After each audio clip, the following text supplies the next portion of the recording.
Hey, hey, how's everybody's Sunday? Colts game. Whew. OT. Super big win. So excited. And my hair is like a mess. I hate this backwards thing because you just don't. I wish you could flip it so that I could primp. Can y'all hear me okay? See, I grabbed the wrong side.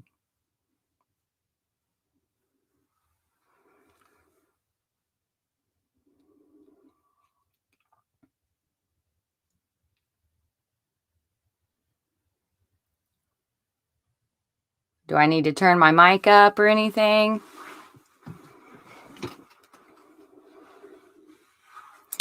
Hi, Lake. Hey, Crime. I almost said hi to myself, Bantry, and Suffer the Little Children. I am so glad that you are here. I have I'm in awe of you. Literally, what you are doing is so very important. Every time I go to your podcast, it says you're all caught up. And I've actually listened back to a few, and this particular one, I heard of it because I do live in Indiana, but I had no idea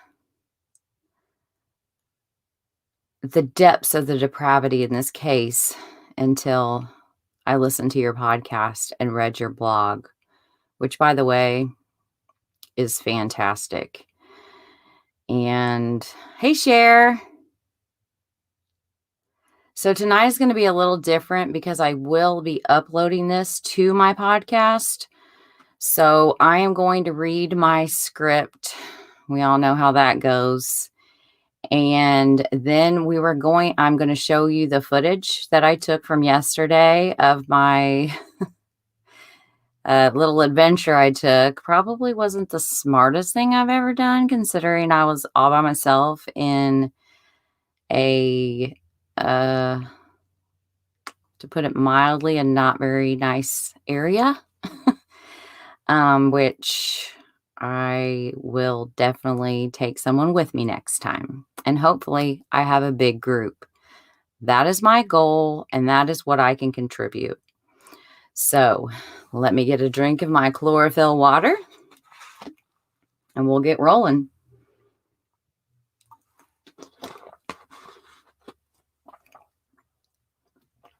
Okay, Crime, you get some sleep.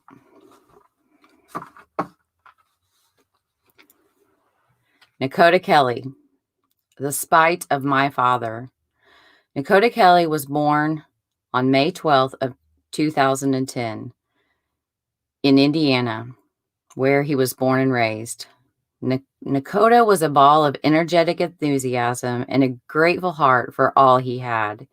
He was a beautiful little guy that enjoyed baseball and spending time with his mommy, Haley Kelly, family, and friends. While looking at her Facebook and listening to her speak, you can tell this is a mother who put her children first. She had fun with her children. I was compelled to take a look at my own parenting over the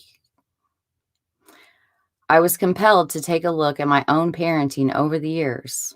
I have always not. Sorry. This is what I do every time I record.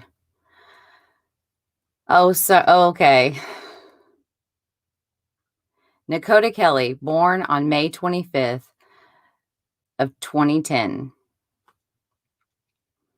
I'll add that in later.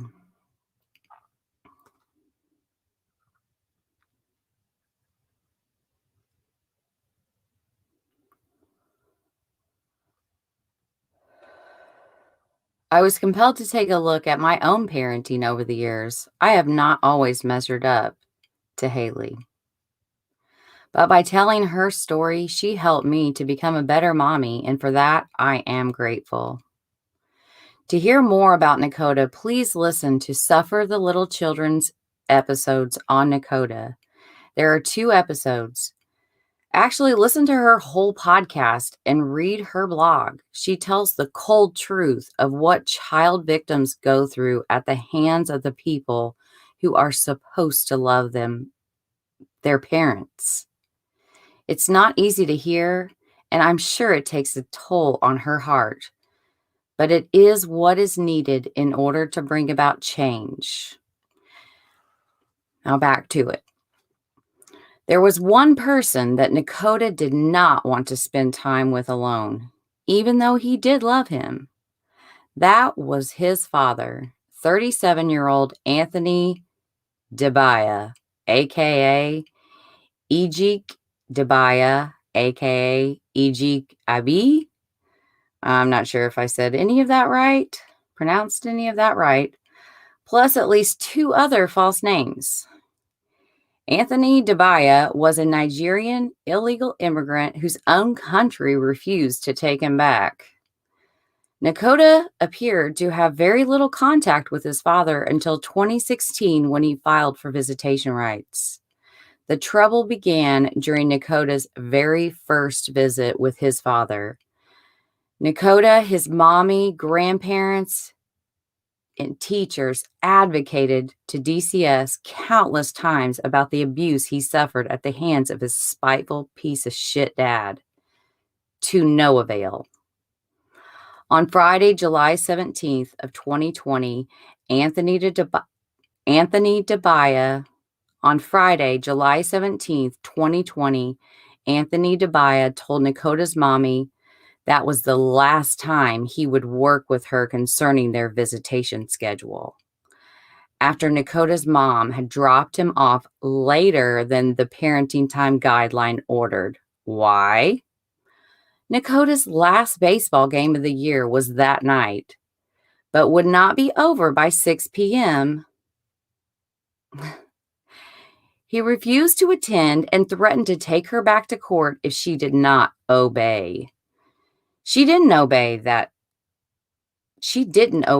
dad that would not want his own child to attend his last baseball game of the year.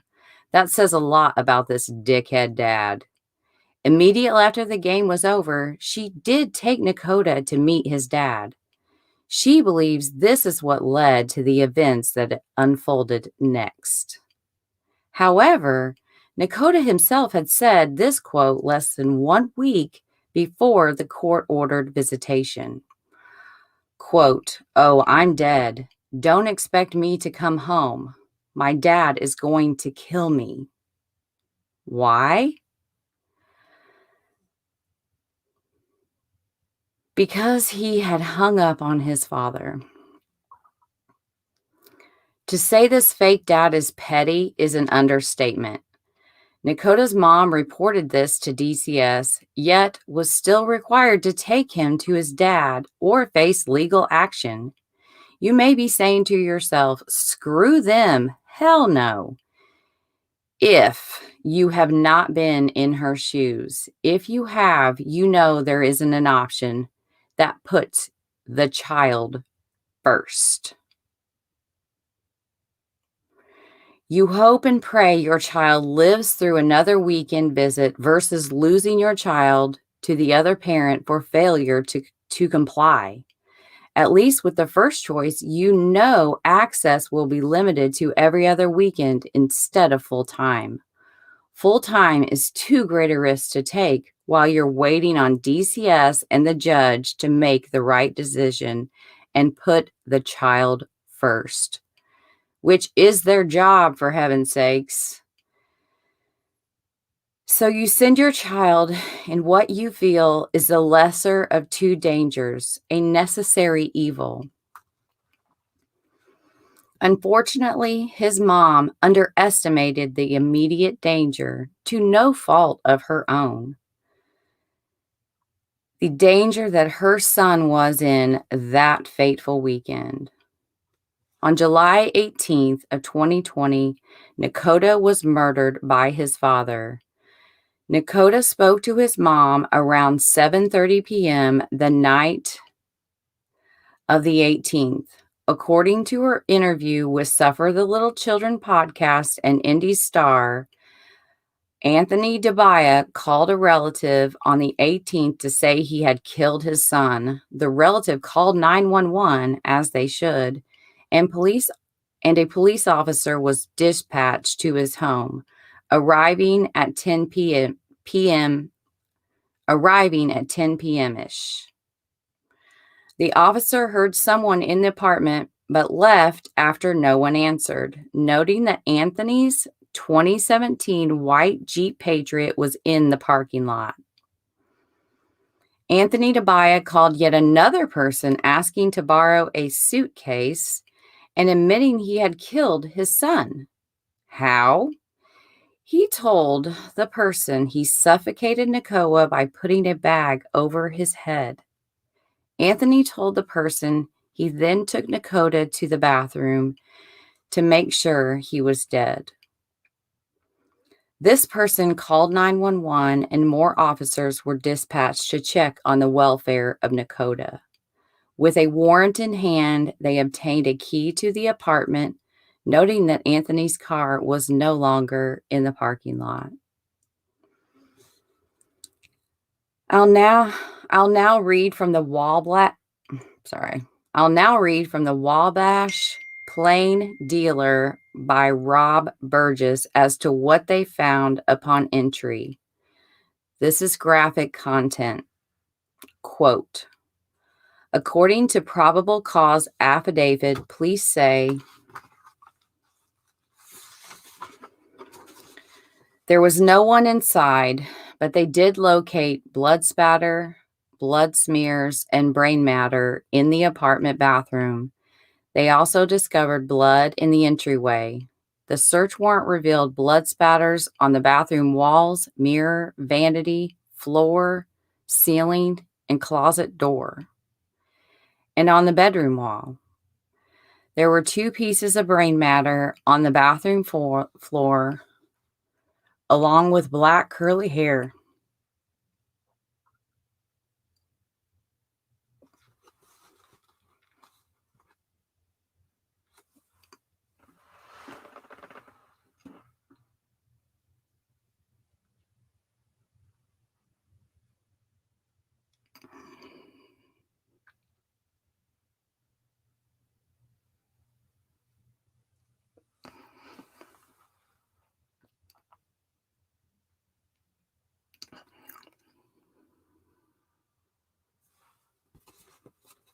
Sorry.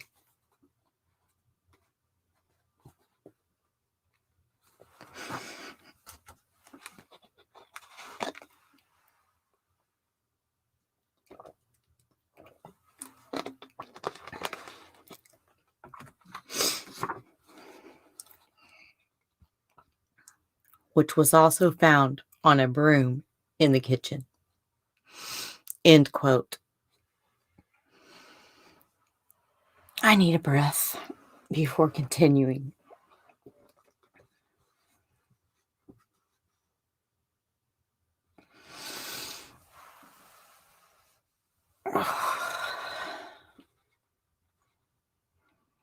Yeah, this is a tough one.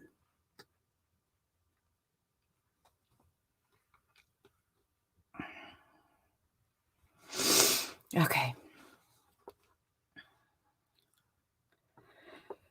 According to Suffer the Little Children's interview with Nakota's mom, Haley, on Sunday, July 19th, she received a message from Anthony Dibiah reading, "Sometimes I hear voices. My son is in heaven," end quote.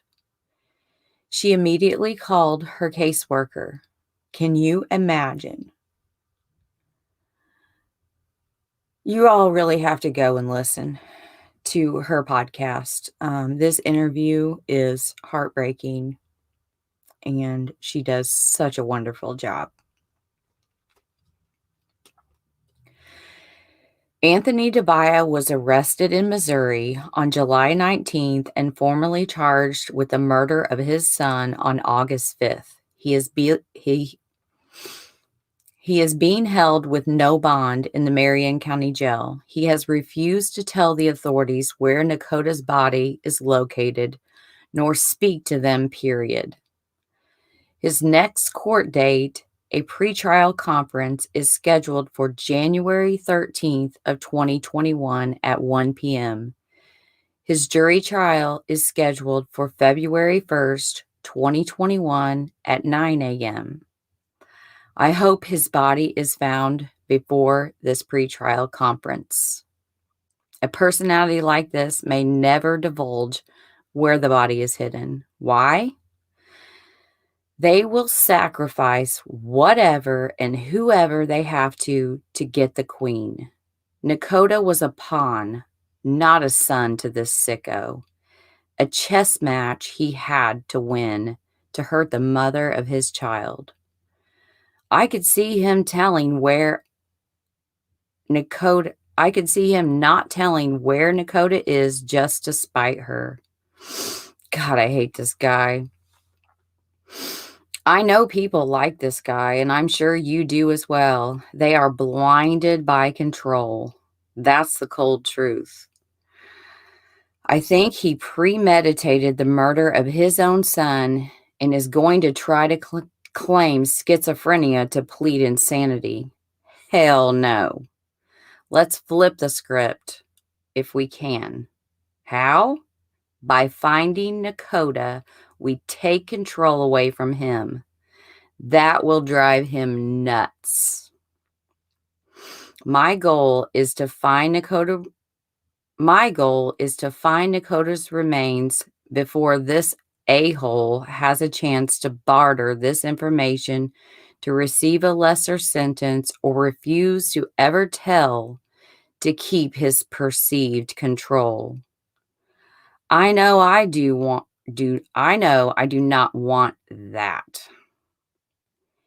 Here's what we know of his timeline according to Wabash Plain Dealer by Rob Burgess. Quote, video surveillance later showed the Jeep leaving at 2:27 a.m. and returning at 3:15 a.m. Sunday, July 19th. It left again at 4:20 a.m. and returned at 4:47. It left again at 6:22 a.m. and returned at 7:44 a.m. At 8:30 a.m., the hatchback was opened by a male who took 3 trips from inside and back. The male placed a bag in the community dumpster on the second trip. IMPD Sergeant Marquez said Dibiah's cell phone had pinged twice in the 4500 block of West Vermont Avenue, but it's actually Street, in a wooded area near Eagle Creek. IMPD officers are actively searching for Nakota's remains. End quote. Here's my questions. Should DCS be held culpable? This lawyer thinks so. Another quote from Wabash Plain Dealer by Rob Burgess. Quote, Alan Zimmerman is a family lawyer attorney in Wabash. He is also a Little League coach. Specifically, he coached Nakota Kelly. Coach Zimmerman has decided to take action. Quote, I sat down in my conference room and I drew up proposed legislation. Well, I can't say that word. I sat down in my conference room and I drew up proposed legislation, so hopefully this kind of thing never happens again, said Zimmerman. I thought if I take a hard look at myself, then I could take a hard look at the court system and I could take a hard look at the Department of Child Services. So that's what he's going to do, and he wants to write Nakota's bill. He has sent it to Senator Andy Zay R. Huntington, end quote. Hats off to you, Coach Zimmerman. We need 10,000 more of you and writers like Rob Burgess. and podcasters like Suffer the Little Children. Back to my questions. If he suffocated Nakota, why all the blood and brain matter in the bathroom? Why did he want the suitcase? Did he dismember his own son?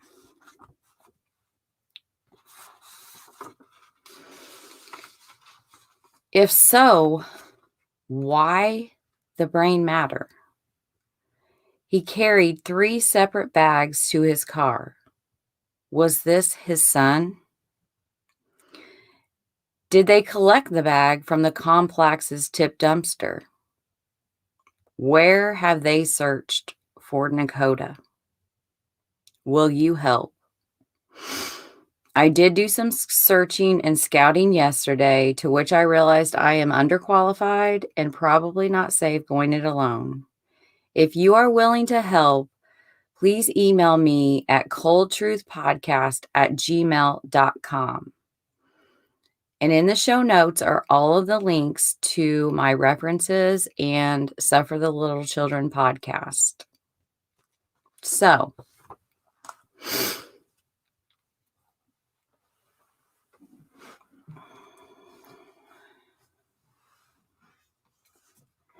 share. It's so heartbreaking. Hi, Ivy.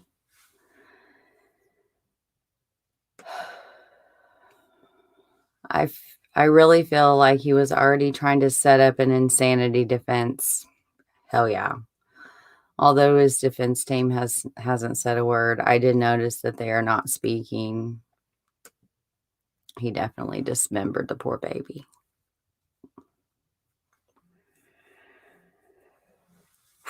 I have a cousin that used to work for Ray's, which was the trash cans that I noticed around there. I'm pretty much everywhere in the whole area that I went. I made note of all the different trash cans, or I thought I was going to have to, but it was all Ray's. And with him having worked there, I called him to get his opinion on if this piece of shit put his son in different, they're called tip dumpsters. I'll get to that lake. And unfortunately, with the way he explained it of how it works, they pick those up once a week and they go to a transfer station to where they are dumped into a huge pile and they are put into semis and they are taken to one of a few landfills in Indiana. And he regretfully told me that the chances of finding his body, if that was the case, are slim to none. And I do agree.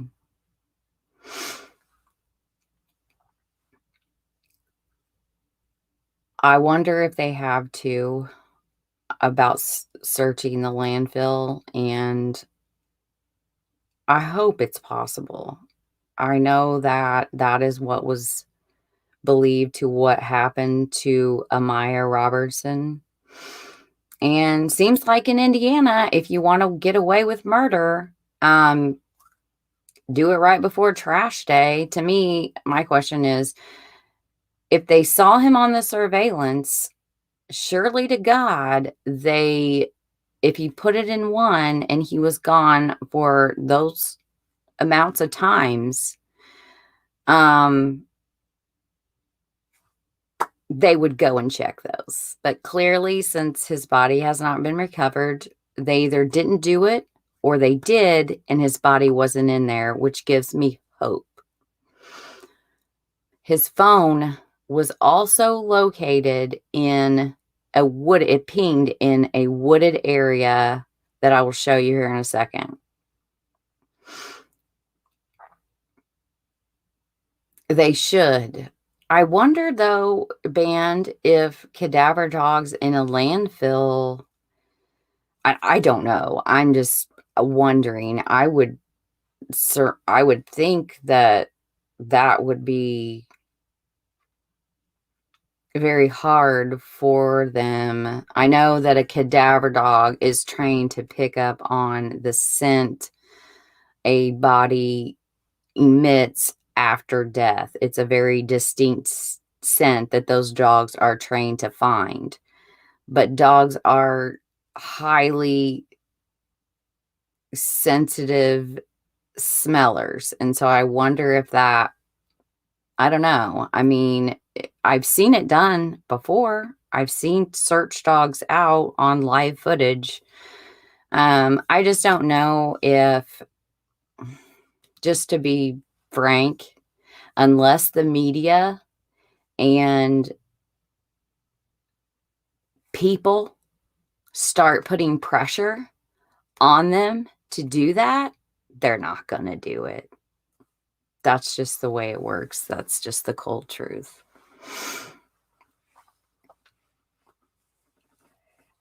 That's what they're trained to do. I just wonder if the other sense, which, it's got to be pretty smelly, would overpower that. I plan on getting to the bottom of that. I also reached out to a friend who has a very expensive, high-tech, he's a pro fisherman, and he has sonar. And my thing with the suitcase is, what if he dismembered him enough to fit him in a suitcase that he weighted, and he threw him in the reservoir? According to the timeline and me mapping it out, I think he would have had time to take him to the reservoir, which there is a lake there. I just don't see that they didn't search that, or that he would be stupid enough to put it in the lake. Like, it's not even a lake, it's just a retention pond right by his house, but you never know. But Eagle Creek, the reservoir, is within 10 minutes, and so he would have had plenty of time to do that. And if he did, after more persuading today, I think I have got him to agree to take me out there and him use his sonar to at least look, if no one else is willing to do their jobs and look for this little boy properly. I know the same thing happened with Amaya. They were like, yeah, we need people to go to McKinley and search for her, which is the same exact area that this happened. To my chagrin, when I arrived, I was like, what the hell? This is exactly where I came to search for Amaya. The roads were, different, and so I didn't put it together until I was already there that I was at the same area. And so those are my plans as of now. And so now I'm going to attempt, how this goes, since I'm not technically inclined, I'm going to attempt to share my screen and share some of my footage, which I did not edit, so I don't know what the hell I said, and let you see the area. And then I will pull up my map to show you where I believe the search, where we could be of help if we can get a search team together. Because we're going to see it in a second, but I shouldn't have. I do carry. I have a license to carry, and I do carry, and I did. But it was still reckless of me. I was just right there because I don't live far, and I was even closer yesterday. So let me try to get this footage.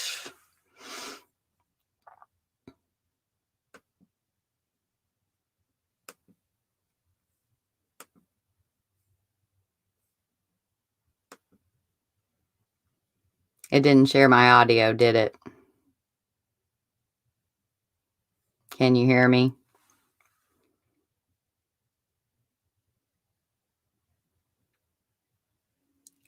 Say yes if you can hear me.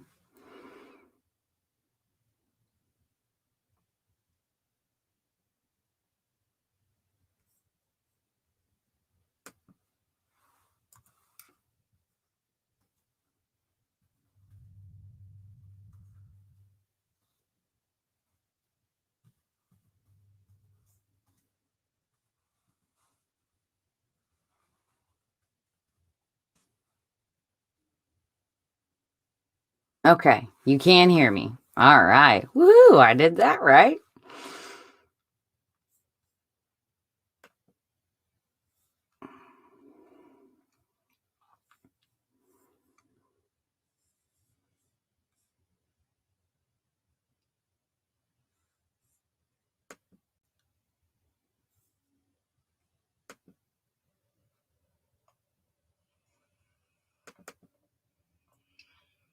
Well, that's a little bit small.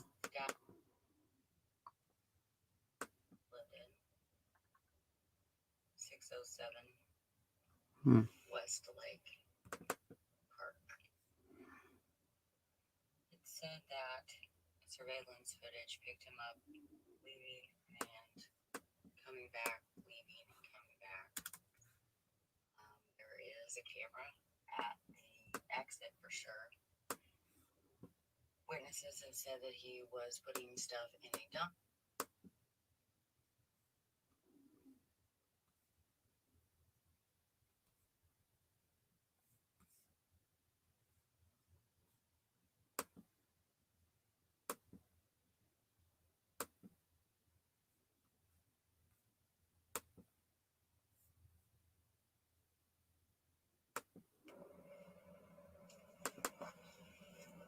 This is West Vermont Street. There isn't a Vermont Avenue, so I'm assuming it's just a mix-up where his phone apparently pinged near a wooded area and Eagle Creek. So up here is where the two diverge. I have to find the first one.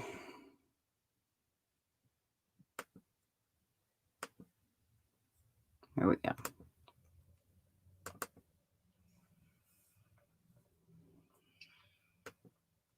This is the apartments the dad lived in. 607 West Lake Park.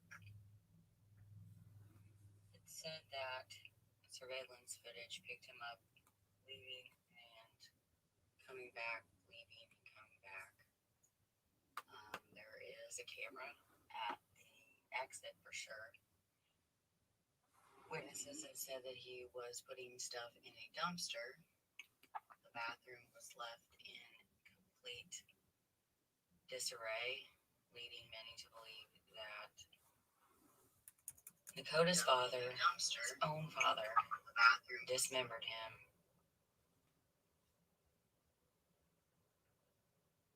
It's hard to even imagine how he did that.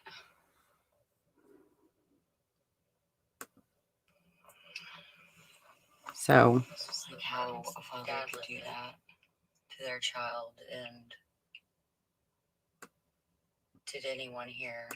And why did the police not go in job first time? okay, so that. Because if they had, then they wouldn't be looking for Nakota's body right now. More than likely in pieces. More than likely put in dumpsters, which in Indiana seems That is to be the house. place to get away with murder at. Not sure why it's still playing. Yes, and all.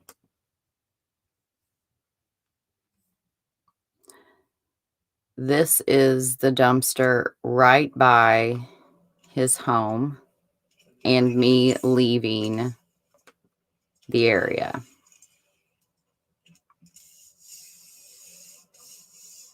Me too, like, I don't know why I can't make it any bigger than this.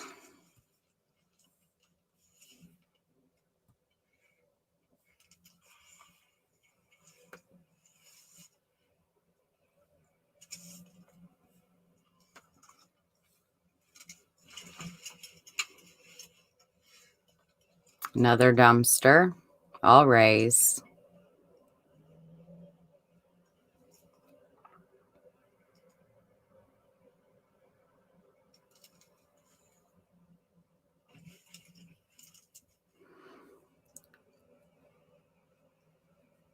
One was 2:30 a.m. He was seen leaving and arriving back at 3:15. That's 45 minutes.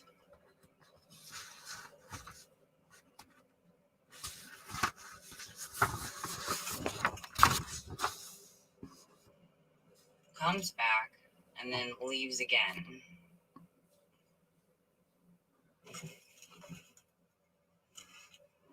Another dumpster. And a very weird exit entrance because only one car you can see we were stuck there. And right here, there is a camera that would pick up all his comings and goings.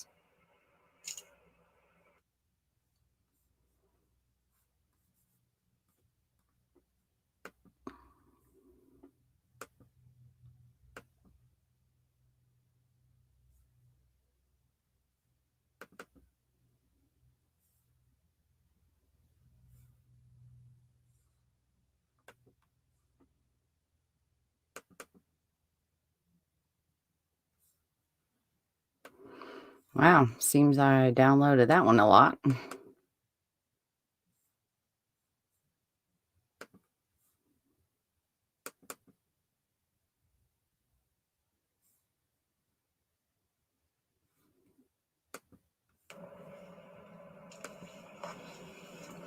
This is West Vermont Street. There isn't a Vermont Avenue, so I'm assuming it's just a mix-up. Not yet. His phone apparently pinged near a wooded area and Eagle Creek. So up here is where the two diverge.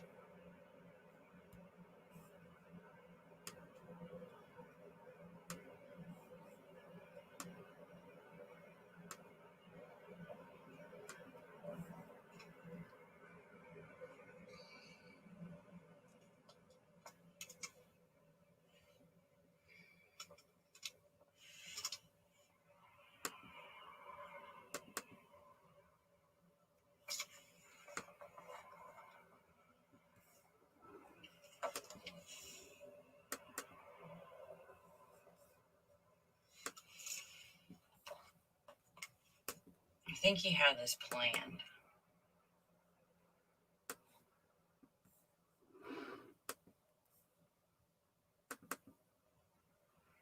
He asked for a suitcase. What would you want a suitcase for?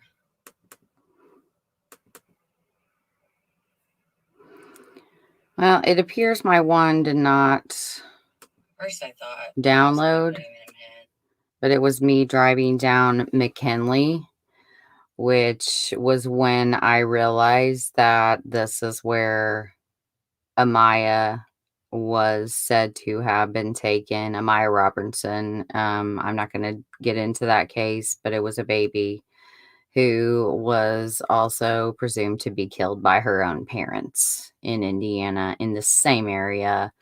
Lyndhurst and Allison Transmission, that area in Speedway by the Motor Speedway. It's right there. So pretty crazy when I was like, holy hell, 2 children gone without a trace in a 1 mile radius, like literally in the same there. It's all apartments. You'll see it here in a minute.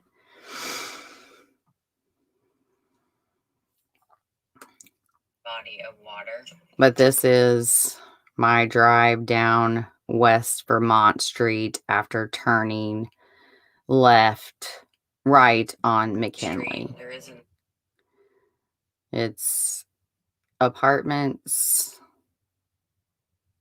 Now we are at Lyndhurst.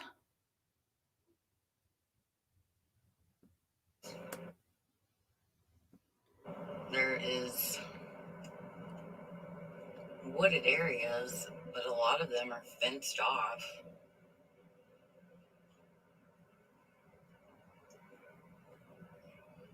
This is a golf course, and assume a golf course would have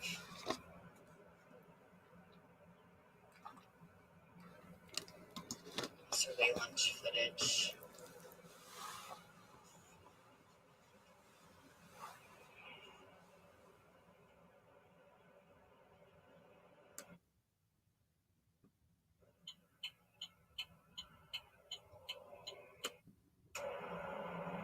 At the end of this is where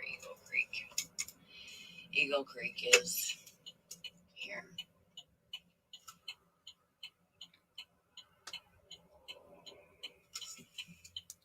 So again, this is West Vermont Street and Eagle Creek,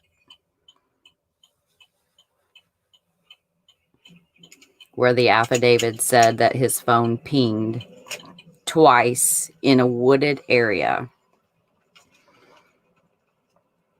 I first went to the other side, which after a short jag is also West Vermont Street and Eagle Creek.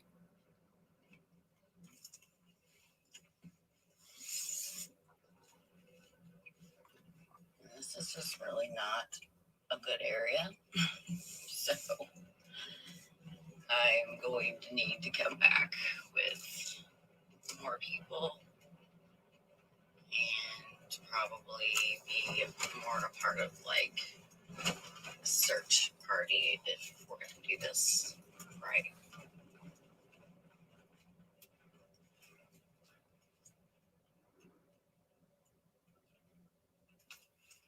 Back there. Somewhere like that. Right there.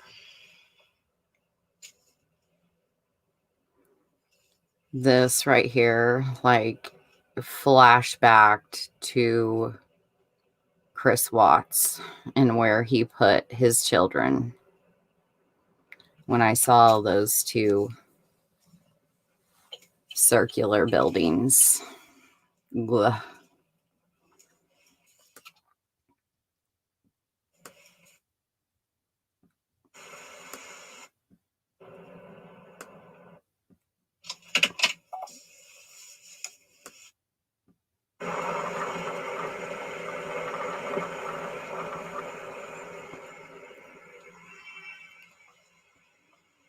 We got to go search that. There was like a trash bag right there. I'm sure it's nothing. And then there was a tote that I could see because it's a ravine and the road was higher up and I could see it down there even though I didn't get it because I didn't lower my camera well enough while attempting to drive, which I should have not done, but I promise I was keeping my eyes on the road. Tote. A huge black trash bag. Anybody that's even bothered to come down here and look.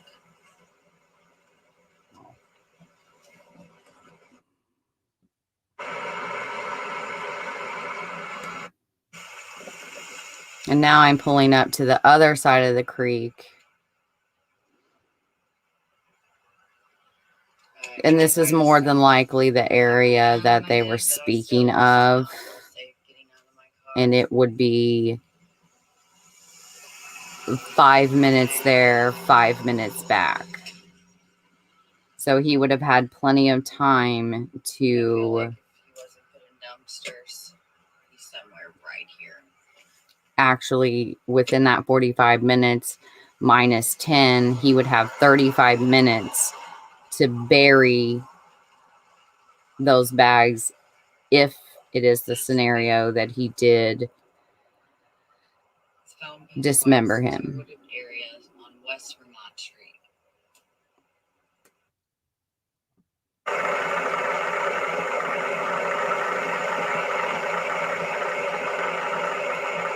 This coming up is where I decided to not stay in my car a little bit longer anymore.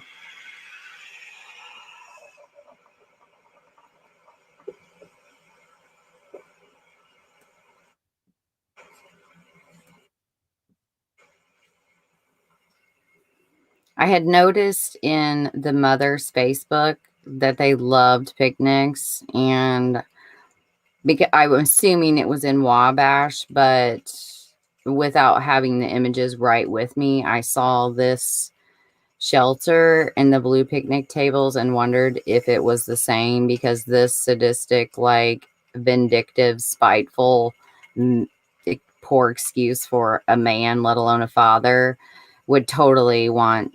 I just feel like he's the type that would definitely want to, what's the word?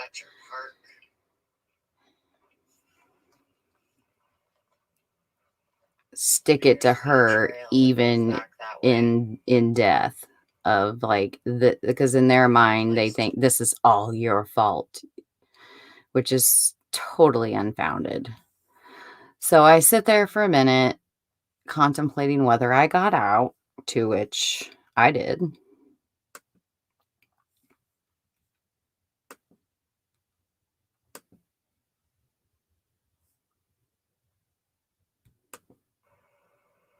Appears to be a trail here at Thatcher Park. Probably be a good place to look because I don't see any cameras.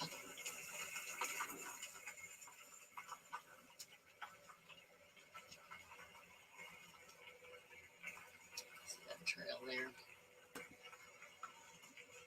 Appears to be a trail here at Thatcher Park. Probably be a good.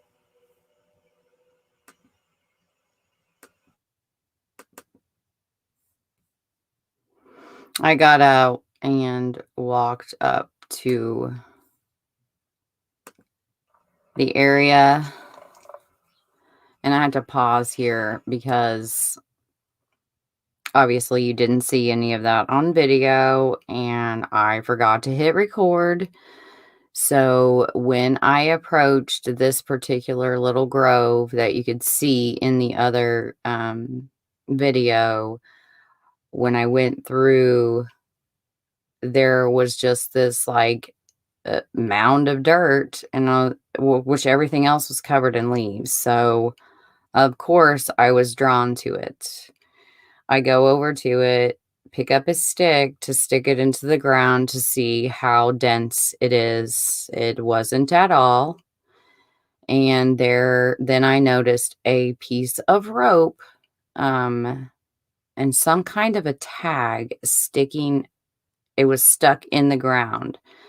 I did take that stick and I pulled the rope out, never touching it, but I set it aside and began to probe in the hole.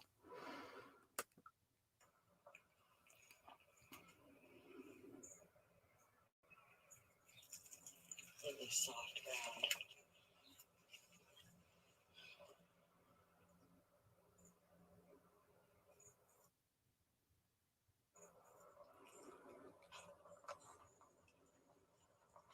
I'm sorry, my videographer skills are not great. I grab a stick.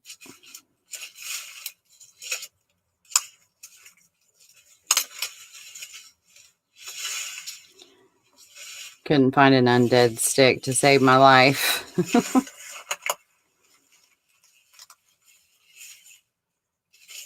Oh, Watcher, yeah. It's tragic. Go to Suffer the Little Children. She's done an excellent job of covering. These are what I found in this particular area. So I decided the best thing to do was to put them back, cover them with leaves, in hopes that the detectives will come back and search this properly.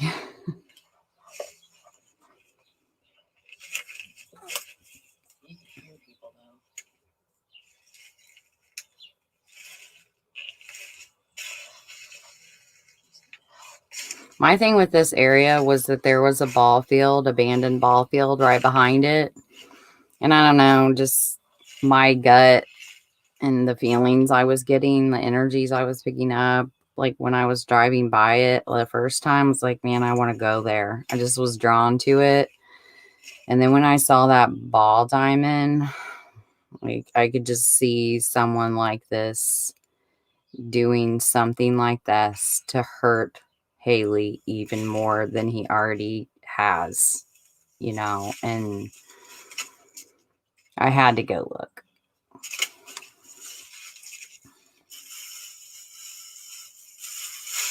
This ended up being the paper bag that the bottle was in, and I didn't see anything in this area.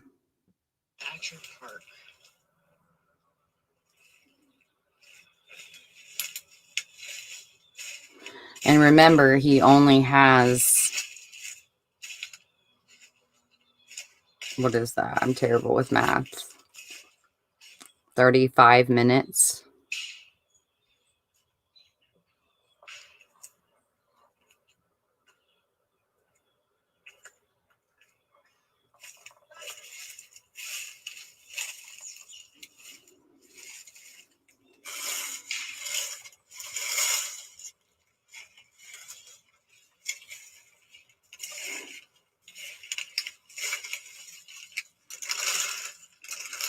This really creeped me out. My heart was beating so fast.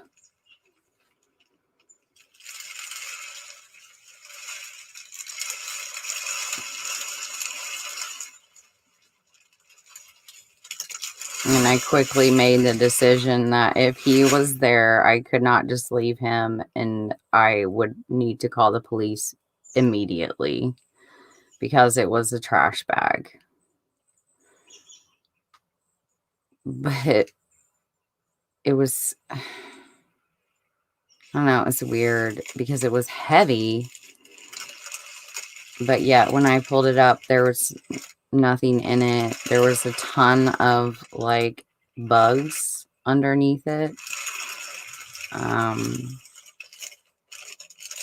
And a weird sediment, like sand, that didn't appear to be in any of that area, because I did probe the area to see. I don't know. It was empty though, so maybe someone thought, I'm going to come out here and clean the area up, and then change their mind. And this is the first time of me viewing this as well, other than just a little bit with some friends of mine last night. And I wanted to like view it in its entirety just to see. I don't want to call in a bunch of things that aren't possibilities, but I also want to be very responsible. This is me going about looking and probing in that where the bag was, and it was quite deep. And I pray to God that I did not dump anything out of that bag. I should have left it alone. I know that. And that's why I don't need to be doing this by myself.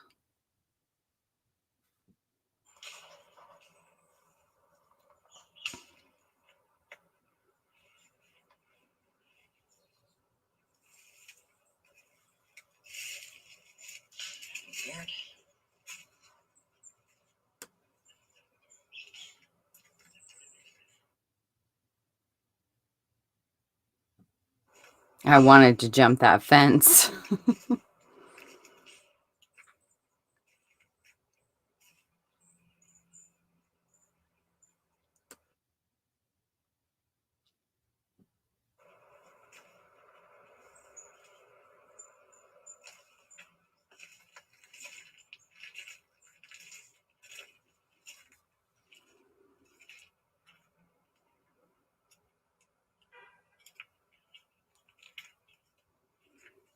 It's not very isolated, but neither are any of the other areas that he could get to in that short amount of time.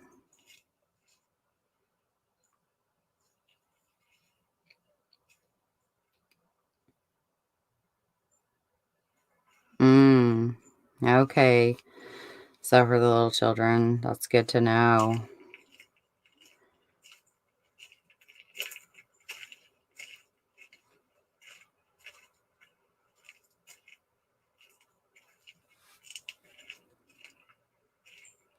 And right here is where I went back, and I decided that I was going to venture inside of this little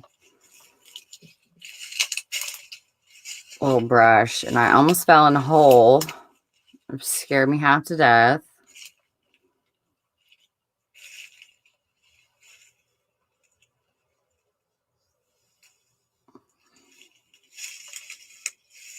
Does anyone know if you like that kind of beer? I did mark the major soft spot in the ground with a stick. And, I will turn these over.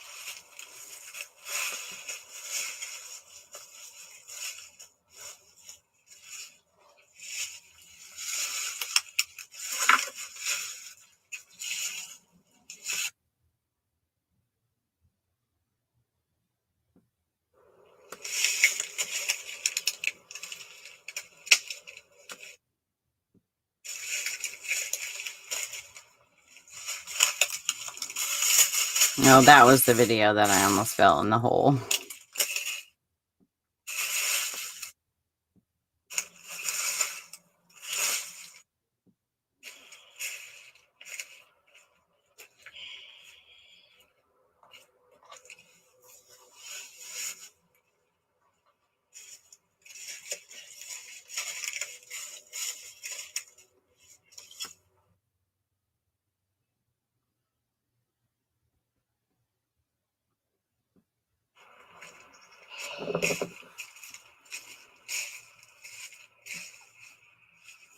There was a random pumpkin out there.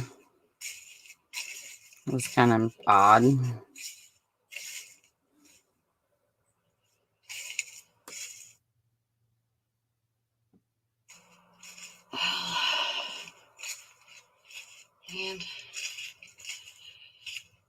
an old baseball diamond. Just wonder if you could pass the irony of that up. Not irony, that's a bad word. Sadistic.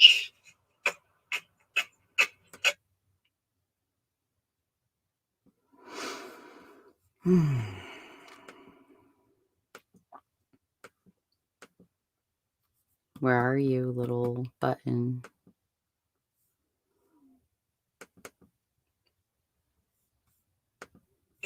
This makes me wonder if those apartments, like on the other side, you know, like straight back that way is Westlake. This was when I had driven on back towards where I started and turned left. In the video where I was still driving, I turned right on West Vermont Street, and in this one I turned left. So you just kind of like, but then again, there's that house. Who's going to take that chance? Probably someone with schizophrenia. But it's basically, you can see it right there to where the apartments are not these, but they're right behind them. You know, like, and there's woods here. So I just kind of wondered. And I don't want to show those people because they were actually getting out of their car. And this is McKinley, where Robbie Lyons was said to have gone to the day that Amaya Robertson was missing, and they were asking for people to go search for her. I bet it's so mad. Probably just could have even been watching the news about Amaya and thought, oh, he's too big for a dumpster, so I'm gonna have to cut him up, and then just freaking put him in all these different dumpsters because her body was never found.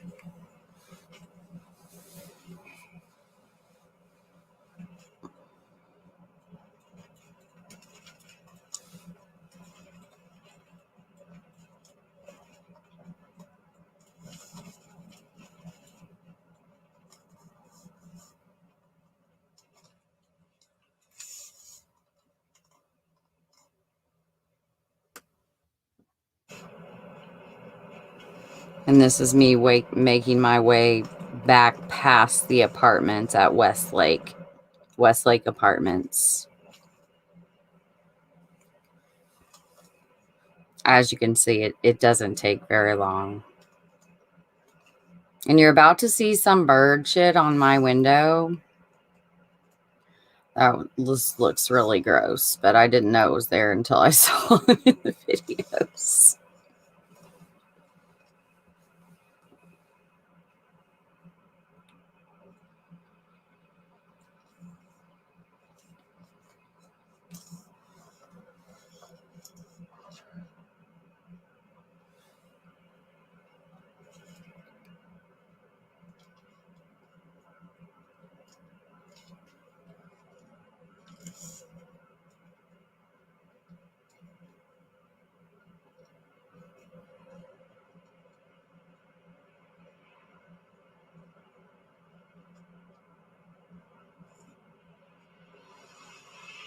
I was driving too slow for that guy.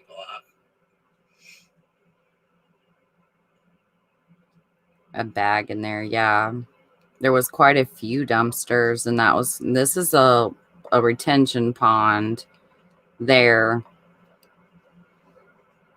I did not get any footage of the reservoir, but I'm out there quite a bit, and it is about an 8-minute drive from Westlake Apartments.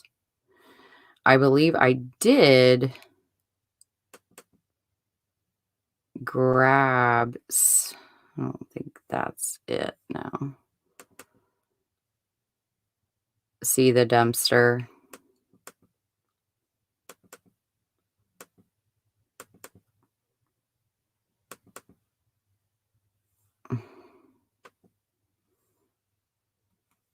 Of the reservoir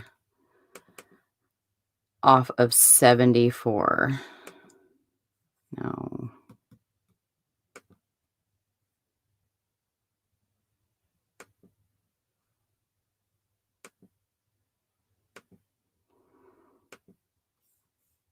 Which I was talking to my husband about, and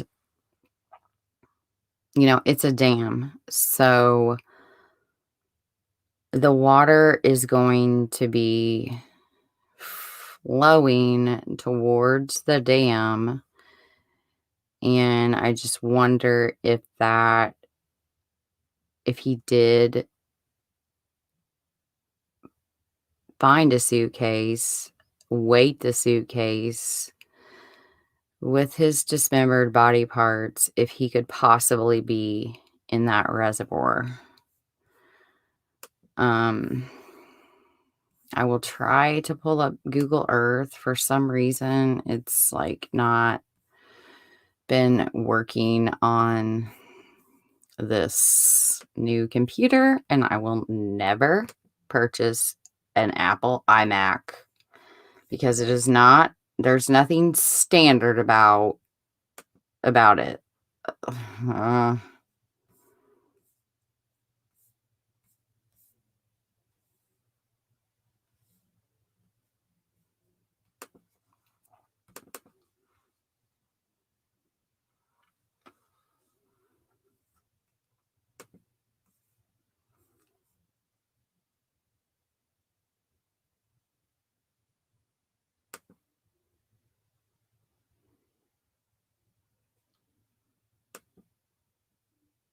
Yeah, it doesn't have any of the previous work that I did in it.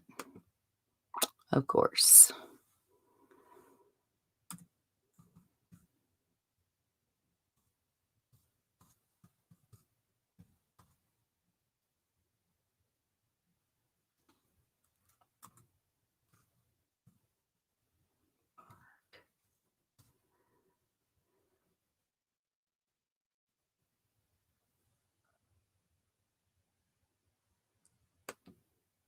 No.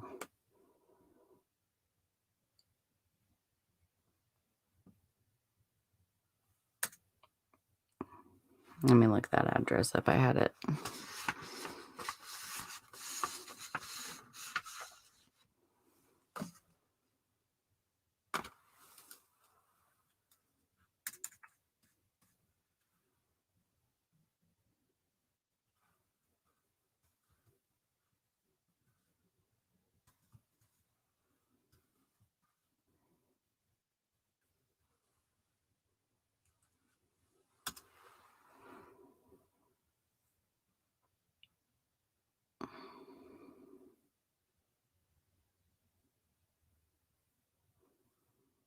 Okay.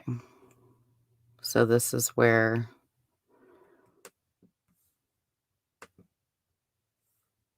the videos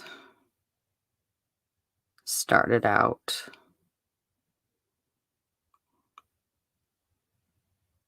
I have no idea why it's not taking up. Oh, there we go. And so I'll just use this little measure thing.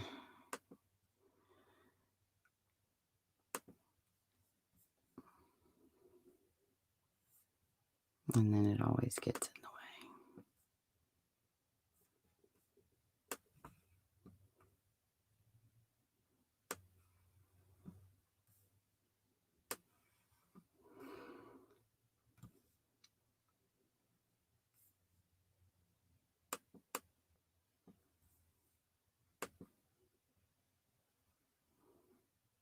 And so I drove here.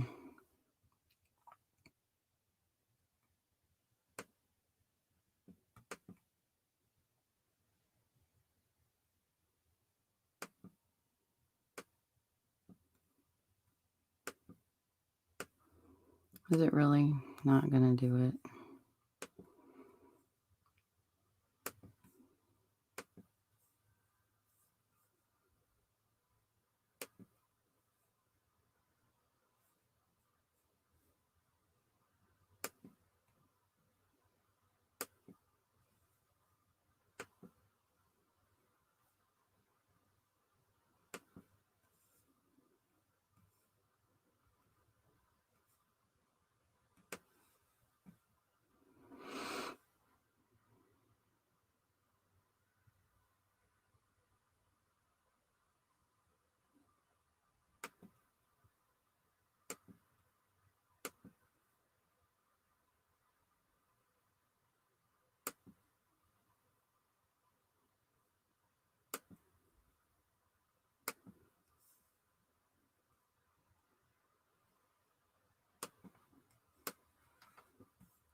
I'm overworking my computer.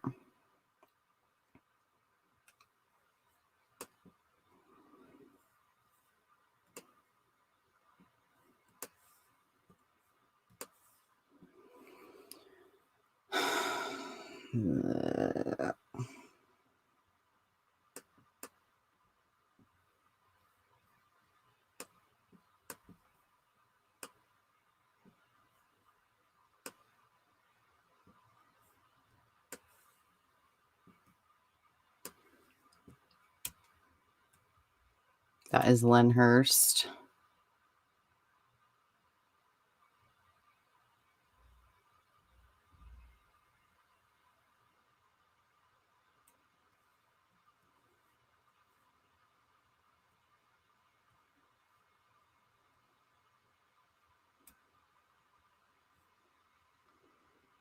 And there is where I pulled off, went over the bridge here, down in here. And this area is also West Vermont. it ends right here at this other wooded area, which I did not realize until I got home.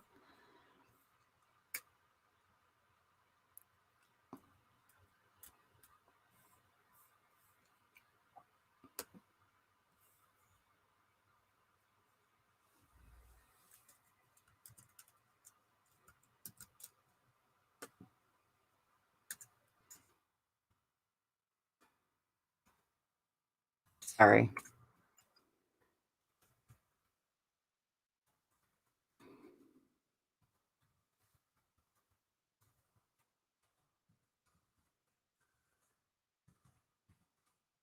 Oh my God. I don't even have my fingers on the right keys.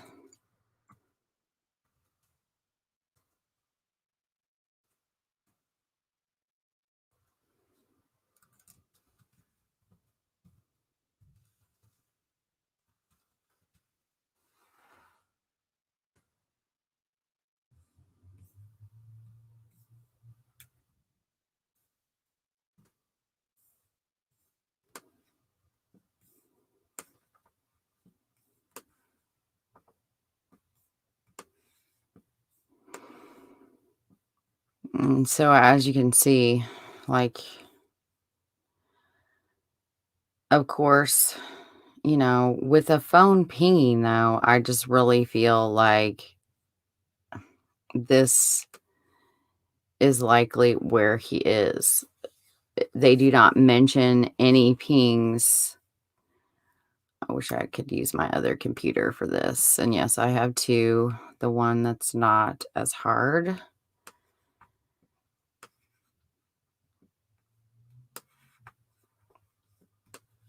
at all to use because I have a mouse that goes with it.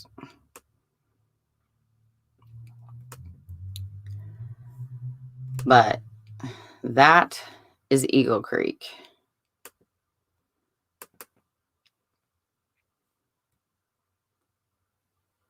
And the thing is like they do say that he was traveling to Missouri. So while 74 wouldn't be necessarily the like first choice with where he lived, I could see that it would be like, okay, just let me get headed that way.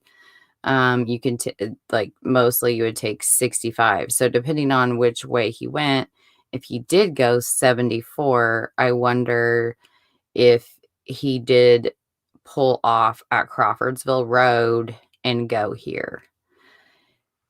This is the dam here. And as you can see, it runs into Eagle Creek, which runs all over Indiana, all over Indianapolis area.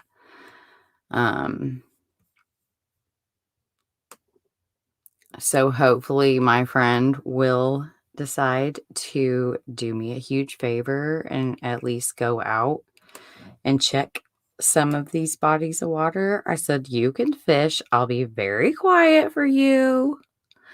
And I will just watch your sonar once you tell me how to use it. So we'll see. If not, I thought of contacting the people that just came out and searched for Karina.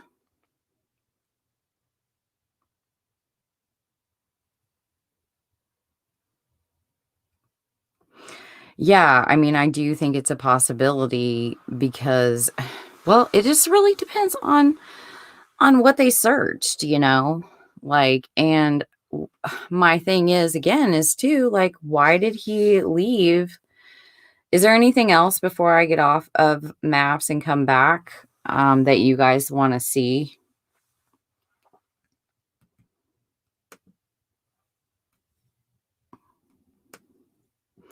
Because, let's see, can do this.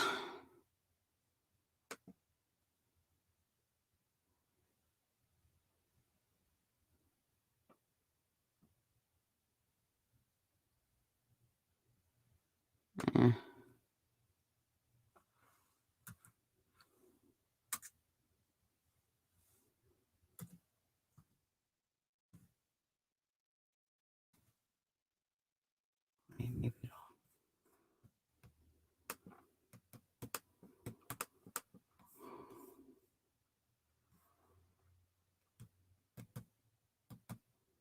Anyways, I'm not going to mess with it because it always takes forever. You'll just have to trust me or look it up on a map. I think I actually did take a picture of it.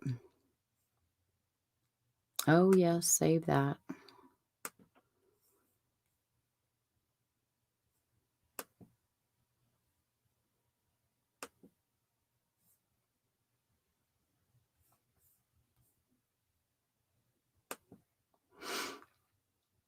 Where did you go? No?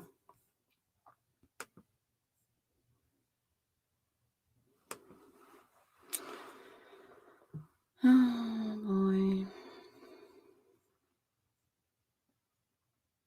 Oh, my gosh. I'm such an idiot sometimes. Okay. So, let me pull up the map. And the two...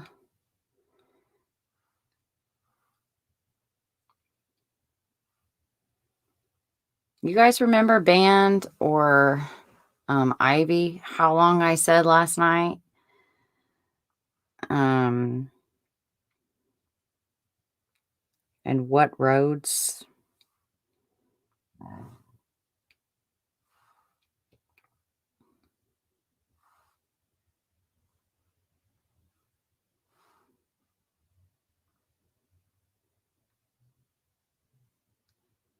Yeah.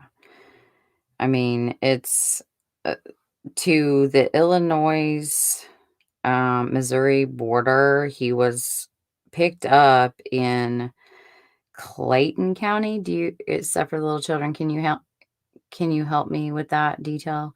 Oh, yeah, it was like 9 minutes from his apartment to Eagle Creek Reservoir. So I thought that was, let's see, that's 9, that's 18. That first trip definitely would have been enough time, because at that point, and Suffer the Little Children did say that he was super strong, so he could probably throw it from the bridge right there without being seen pretty easily. Or if you go down under, you're definitely not going to be seen by any cameras, and toss it if he does have I hate even talking about this stuff. I don't think he I don't think he has a conscience at all. But yeah, like, how? Okay, so 2:27, returns at 3:15. That's enough time. He left again at 4:20 and returned at 4:47. So that's, I'm terrible at math. Where's Ivy or Band? That's only like 25 minutes-ish. What could he have done in 25 minutes?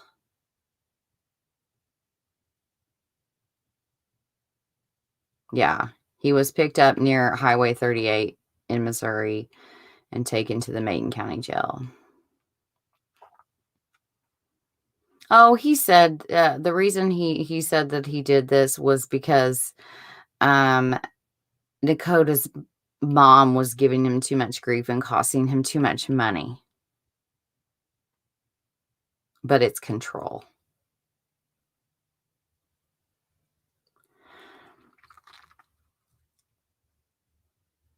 I did read that they were, who knows if they really do or they just say that, because I really don't think they really gave it a good search for Amaya. I think once they assumed that she was put in a dumpster, they just totally quit. So that 25 minutes leaves for 25 minutes. He had to know that there were cameras recording all these leavings. It makes me kind of wonder, did he do that on purpose to throw them off? Is he that smart? I'd have to ask. It's Lainey, right? I think I saw that on your blog. Several of the Little Children is getting really long. If she knows if he would be smart enough to leave like that, pretending that he was getting rid of his son there close to home, when all he was doing was just trying to throw them off from where he really put him, somewhere along his route to Missouri. And why was he going to Missouri? So he left again at 6:22 a.m. and he returned at 7:44. So that is an hour and minutes, because I'm terrible at math. Probably. So that's another time period for making it to the reservoir, or even a reservoir or a lake that's farther. My thing is when I was looking at the map and thinking of, just because we travel, we camp, if he took the other main road to get to Missouri, he would pass by Lieber State Park, which that the lake is man-made again, and very deep. Very deep. So I just feel like, I don't know, is he smart enough to throw them off by all of these weird leavings? When he And then keep Nakota in the Jeep and get rid of him along his route to Missouri in different locations? And if so, road trip time. Because I think he's really lazy. And so I don't feel like he's going to stray real far from the actual interstate. So tracking those kind of places is a good place to start after we come to conclusions about those areas close to. And I'm going to try to call. They asked for the public's help in finding this little boy. So, but you know how that goes. They ask for help, but then they won't tell you a thing. And so I'm going to try to call Detective Hess. His name, Mark Hess. I know a Mark Hess. I don't think it's the same one, but his dad, he's a Hess Jr. So I'm like, I think it might be my friend's dad. I don't know. That'd be crazy if it was. But if it is, and I'll be able to get more out of him, but I'm hoping that they will at least I'll tell them what I'm doing, and that if we can get some rallying going on Twitter and contact the lawyer, Zimmerman, Coach Zimmerman, I think he would help us with that, and get together, organize searches. I do know I did work briefly for a woman that is amazing, and what she does is mostly online, and she sets up when a child is missing. Even before Amber Alerts go out, she's notified, and she sets up the posters, getting the information out on social media, and setting up the grid searches and getting volunteers and organizing those. And I worked with her and helped her, because it's all volunteer for her. And so I helped her until I realized that you have to know your limits in this kind of work. And my limit was Skyly Carmack, which, Suffer Little Children, I would love for you to cover her case. I can't.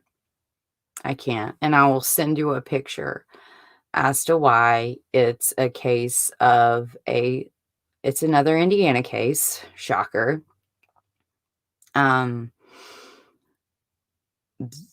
That is the case. She was presumed to be a runaway. No one was really taking it serious. And I was doing research for this lady. So when you're doing research, I'm on. Oh, good. Thank God. That poor little girl, like, I would title it, Somebody Love Me. But the pictures on the mother's Facebook were horrendous. To see this little girl just literally outcast, like literally in the pictures, like set apart from the family. And in the one,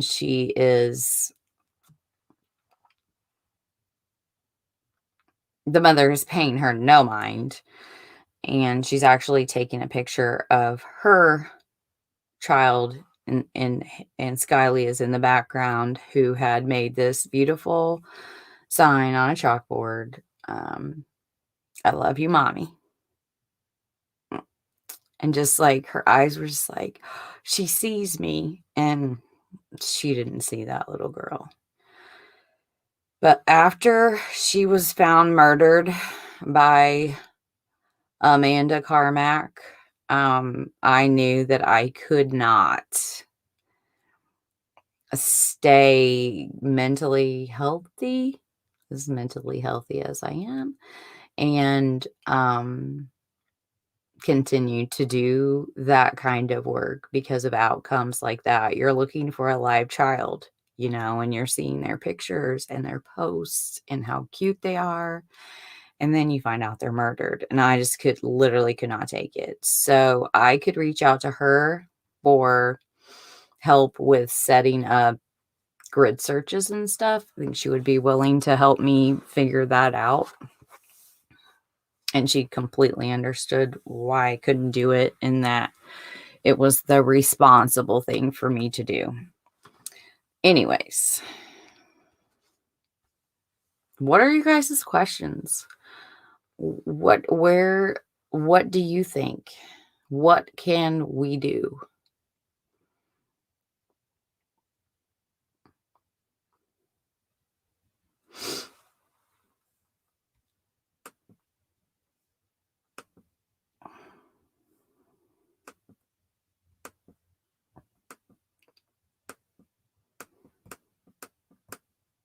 This thing.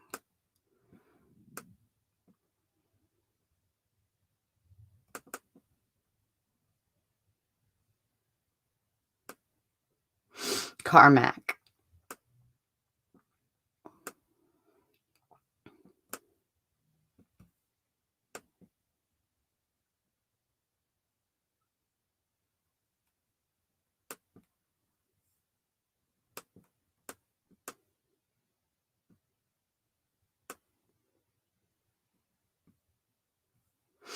I know you would.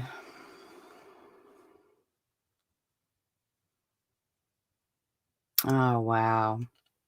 Hey, I have 2 podcaster friends that are in New Jersey. They are amazing. One is named Lainey and Amelia with Murder at Land Between the Lakes, and what they are doing for the family of Carla and Vicky is just, I know it means so much to that family. And also, I wanted to let you guys know that I am going to be, I'm going to take a different approach, because so many great people have covered Jacob Landon, Suffer the Little Children being one of them. But his brother, Eric Landine, he is True Consequences. Great podcast, great heart. and his little brother was murdered. No charges. Again, child abuse. And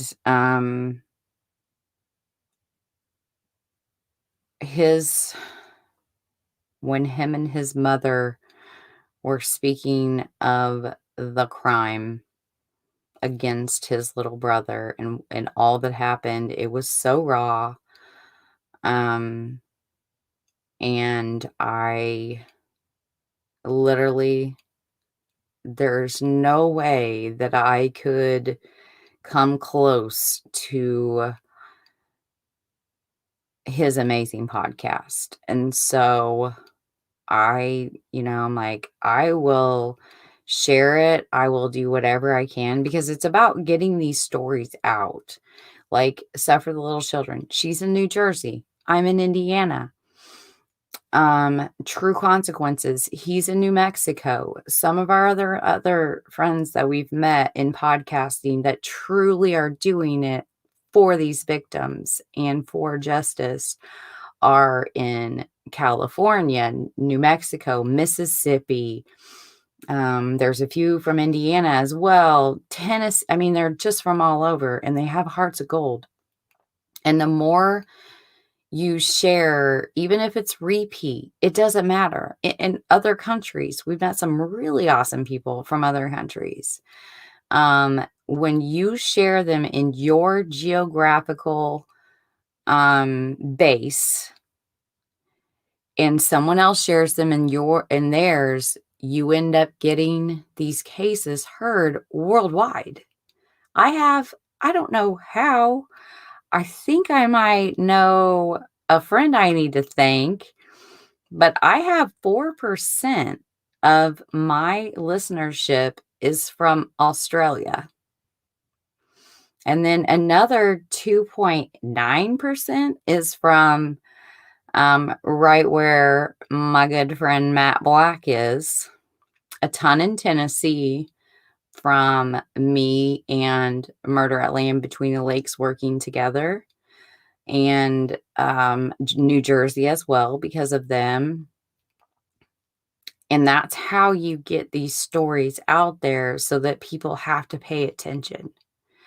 And that's why it's so important for us to work together. And I love that about podcasting. It's completely different from the shenanigans that goes on YouTube. And y'all know what I'm talking about. That's mine. Yeah, I'm the first one to find the horse. I'm the first one to, it's like that, I don't like the pettiness of it. There are some great podcasts / YouTubers that I watch religiously. And I've just found a more inclusive, friendly, good-hearted people in podcasting and on Twitter. Like, I don't know how to twit very well. I literally feel like I'm trying to solve my family's family ancestry chart on Twitter. Like, every time I get tagged in something, it's like trying to track down where it originated from, but I'm trying to learn. But yeah, like that's how we do it. Getting them out there. Yeah, exactly. Suffer Little Children, getting them out there. I'm sorry I left that on this screen, you guys. I'm so sorry. Yeah. He's been around. We've been chatting. We had wanted to collab together. Life has just been so crazy, and because of COVID, he's having trouble getting some of the equipment he would need, or he thinks he need. We're too much alike, though, to be honest. But we wanted to do a collab together, and so he is around. But you got to remember, he's 6 hours behind us, so I do too. He has a huge heart, and so does Chris.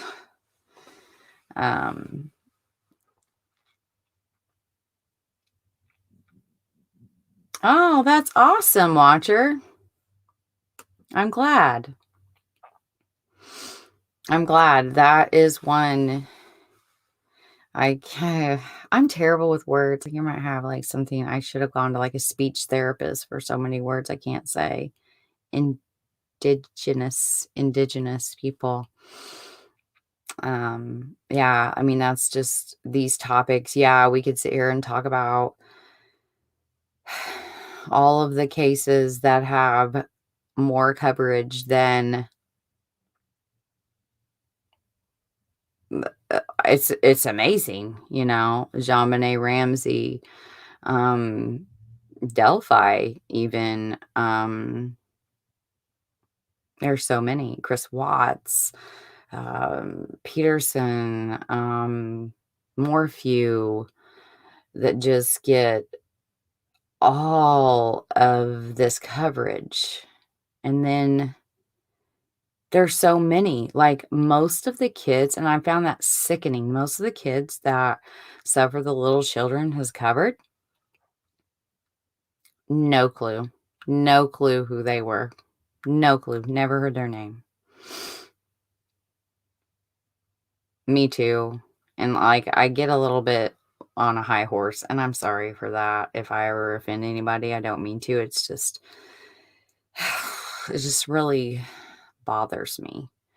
The cases that could really use web sleuthers and YouTube sleuthers and Facebook sleuthers like help are these cases that get zero coverage. That's where we can really, really be of help. But I don't know. I guess it's just not as like interesting. I don't know. Hey, Jerry, how are ya? I'm drinking some of this because my mouth's dry. It's only mine. It's not like, it looked kind of like a liquor bottle, but it's just this stuff. Okay, so thoughts. Yes.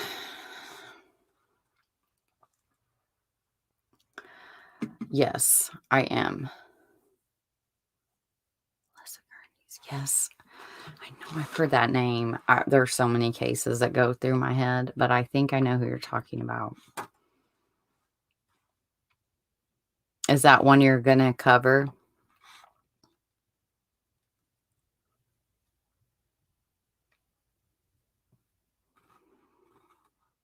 I feel like Ange did one on Alyssa Gurney. Jerry, do you remember? Watcher? Where did Ivy and Bantry go?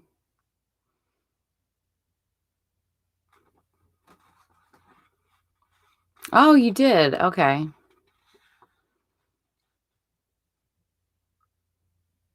Oh, all right. I'll have to refresh my memory. I'm sure once I read it a little bit, I will remember. And I know I've listened to every single episode of your podcast, but my brain is shutting down, I believe. But okay, what I tried to share the link and I'm unable to. If anyone wants to come on, does anyone want to come on and talk for a little bit? We have about 20 minutes left. I can send it. Do I have any mods in here?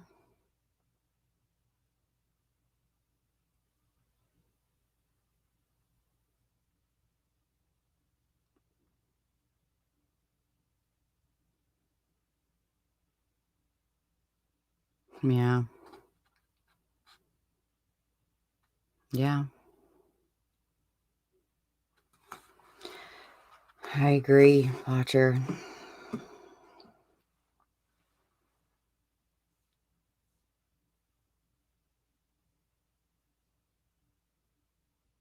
Oh, I might not have ever set up mods. Let me try it a different way.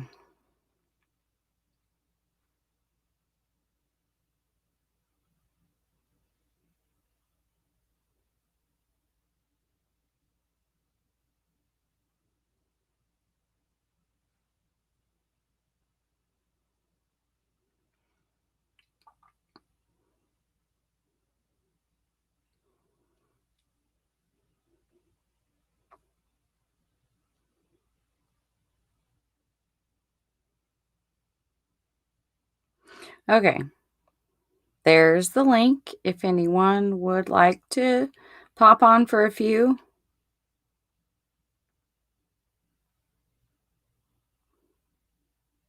I agree, band.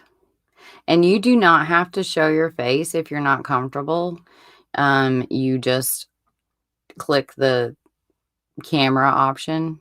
It's pretty easy. You can choose to just be a voice. Well, hello, crime. Get you a little nap in your back, can't sleep like most of us in our little group.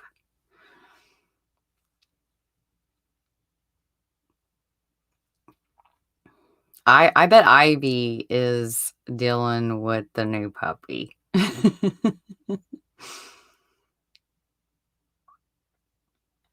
But yeah. Oh, yay. And here she is. Hi. Hello, how are you?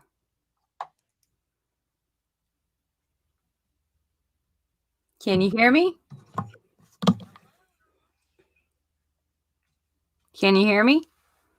There is a delay. Yes, there is.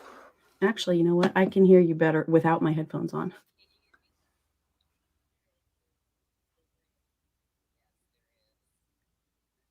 Well, I appreciate you coming on to talk about this. I mean, what a beautiful little boy, too. I know his Oh, God. picture is in the thumbnail, but oh my gosh, he was gorgeous. He And had those an eyes, amazing smile. he did. And you're just, what do you think? Do you think that and it's just my opinion, and you know this case way better than I do. You've talked to the mother and delve into this way deeper. Do you think that he was just a vindictive prick and was spiteful? I do. I think he was abusive to Haley all the way back. Mm-hmm.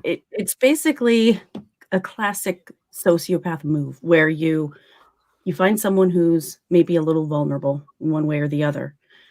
So I think that's what he did. Is Haley's, she's a sweet lady, but I think, she might have been vulnerable to his charm, which he was at the beginning.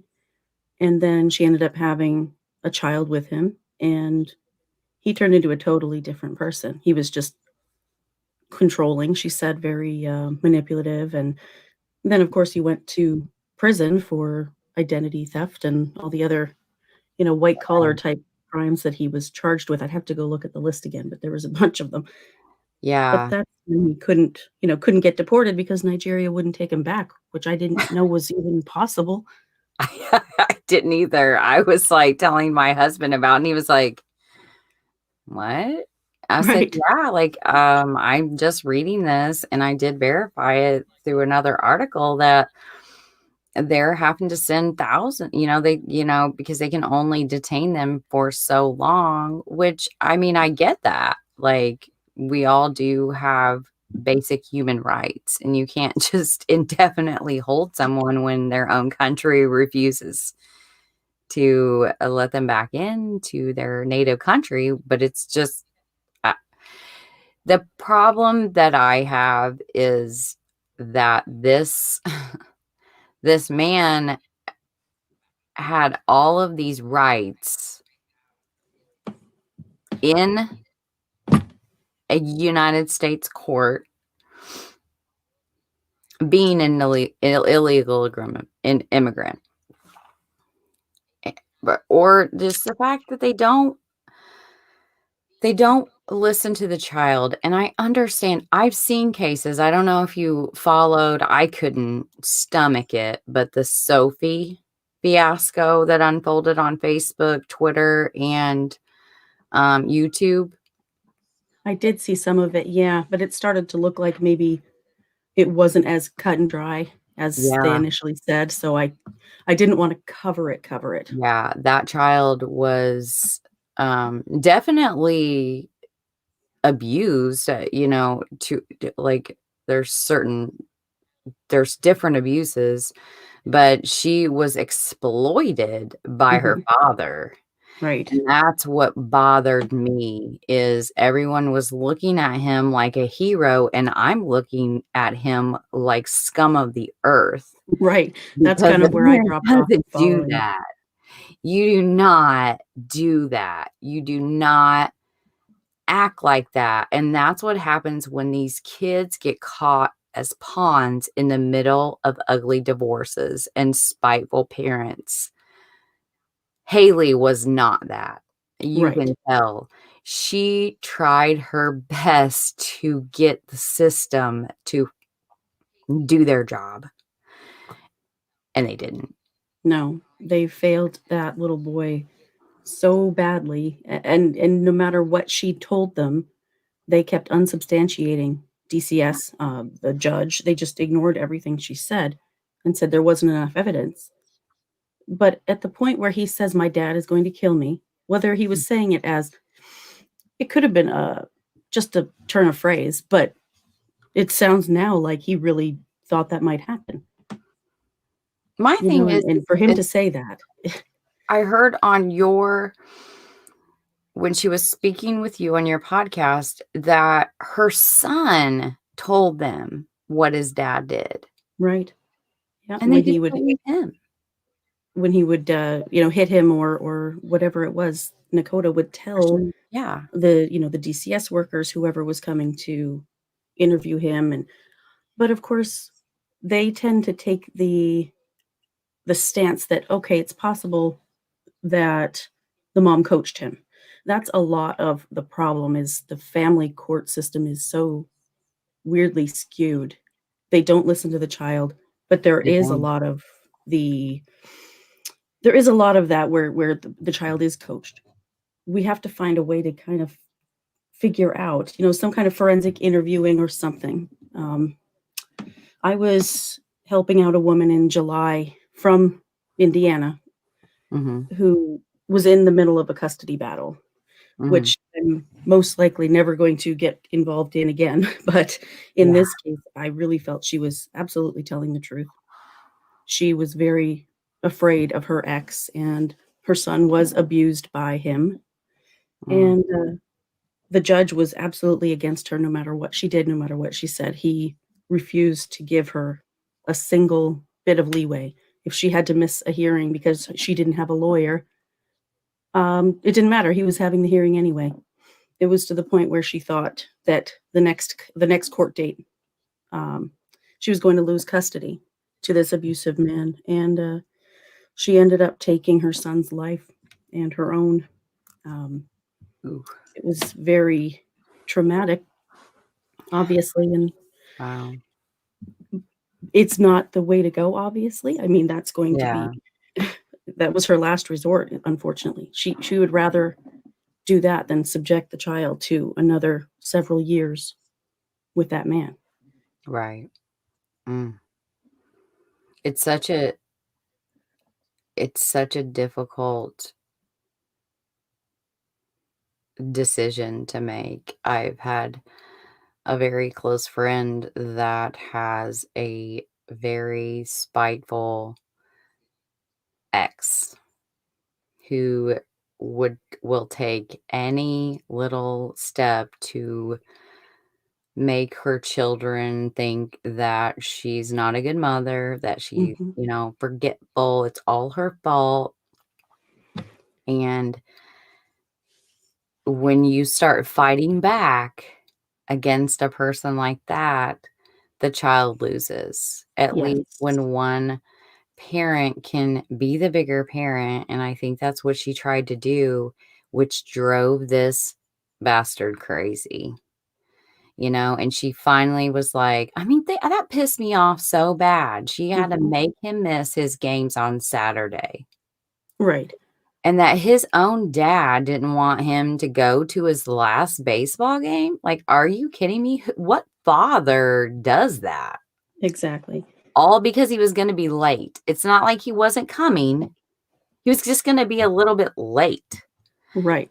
That It was tells just a vague a slightly inconvenient situation for him because they met halfway, she had told me, because she couldn't drive on the bigger highways. Highway, yeah. And that had to be it, is he just didn't wanna wait another hour, Yeah, he's definitely at least a narcissist, probably more like a sociopath. He checks all the boxes, He basically. really does. And I just can't say it enough, but I really feel like there needs to be more education on the signs of people like that, Right. disordered personalities, in high school even, or middle Right. school. And depending on the county and the funding to a county, the child, what is it called? The guardian ad litem Mhm. and the forensic, mediation, that they're not trained real well. And that's a problem. A lot of times they're not impartial either. They're No, they're not. easily swayed in one direction or the other, depending on Right. who makes more money or whatnot. Right. And she had said that the mediator in their case, that was on your podcast with Haley, that at one point the mediator was like, "Do you really think he's going to murder his son?"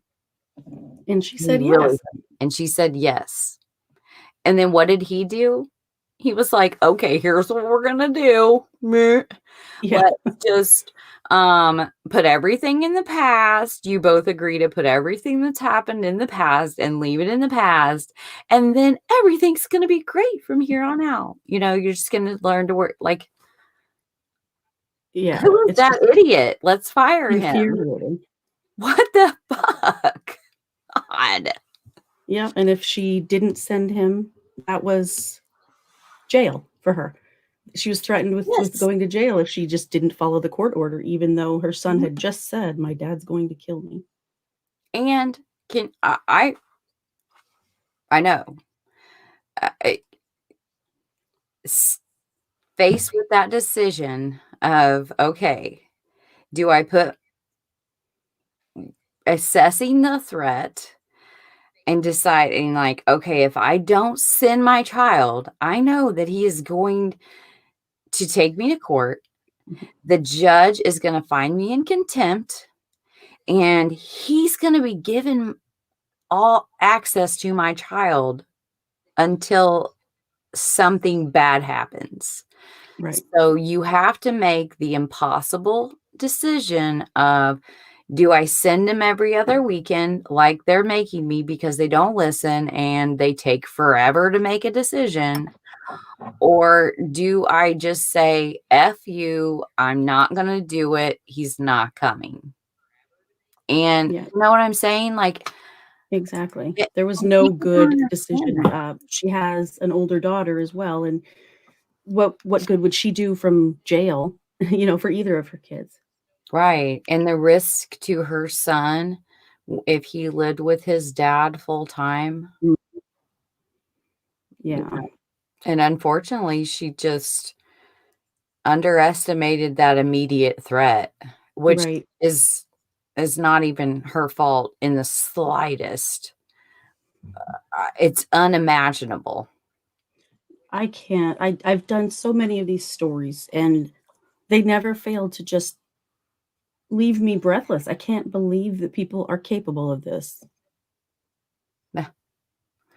And let alone something this egregious where he obviously dismembered his own son. It's who could do that? Who's capable of that?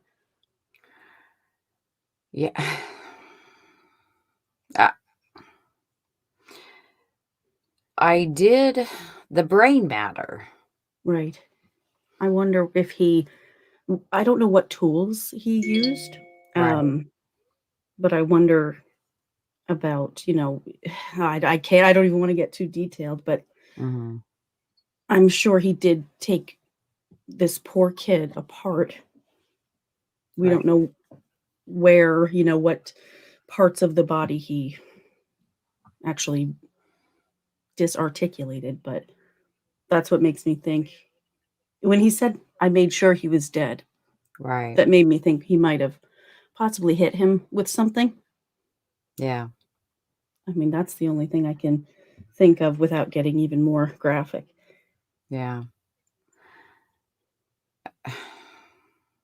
It's just so horrific, though. It's And the hair, yeah, this I, poor kid. I didn't understand the hair in piles.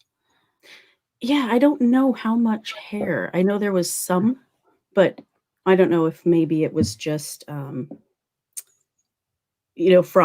the blow. Mm-hmm. But yeah, it was in the broom as well.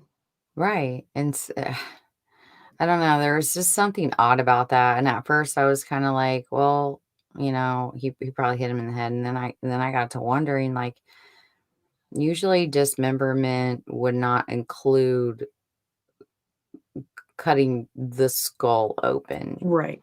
Yeah, for sure. So could it be a cultural ceremony of sorts, him being from Nigeria? Anything's possible.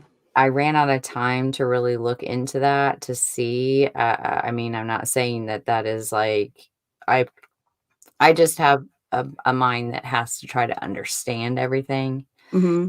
and want to fill in those whys of why I don't understand what happened here in this bathroom and why it appears that, like, it seems like the hair was shaved.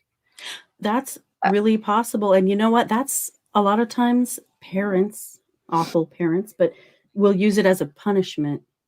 I saw Nakota's hair in the photos. Sometimes it was quite long, at other times it was a lot shorter. Right. And I That's wonder true. if he just tried to buzz his head, and just to make him understand who was boss. Right. So controlling. It's awful. So controlling. I have heard, I spoke to a PI friend of mine was helping me the day I was out searching, just trying to, like, find out a little bit more information. Unfortunately, here in Indiana, until a case is deemed absolutely cold, she's limited in the information that she can get and give. But she has a huge heart for this case as well. And so living here, I feel like, between the two of us and my friends, and hopefully my boat friend with the sonar, and then, I don't know what would go into searching a landfill. Mhm. Right. Well, that's the thing is I know law enforcement in some cases, in some places can find out what trucks from what area of the city dumped in what area of the landfill. Right. And then they can dig down to that level in that particular area.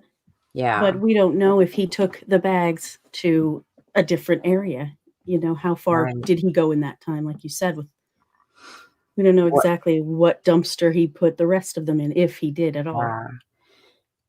My cousin did say that if, even if it was in, like, as far as nailing down the trucks, Mhm. that's impossible, but, that area, so all of those, because they're all raised. I didn't see a single one that wasn't raised trash, which raised trash, I know they have one out down 39, and he said that's not the one that they would go to from Indianapolis.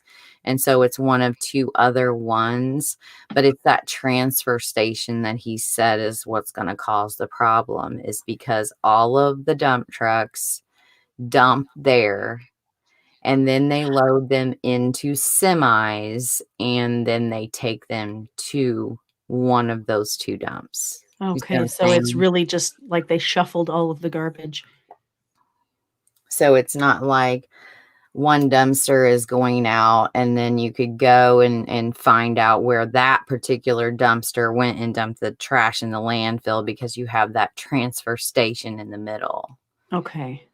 So that would make it so hard. But if you could find out where, and let's see, we got July, August, well, end of July, August, September, October, November of trash.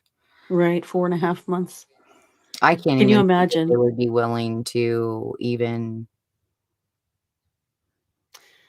I would have attempt. hoped that the IMPD did some search as much as they could, but I didn't hear anything about landfill searches at all.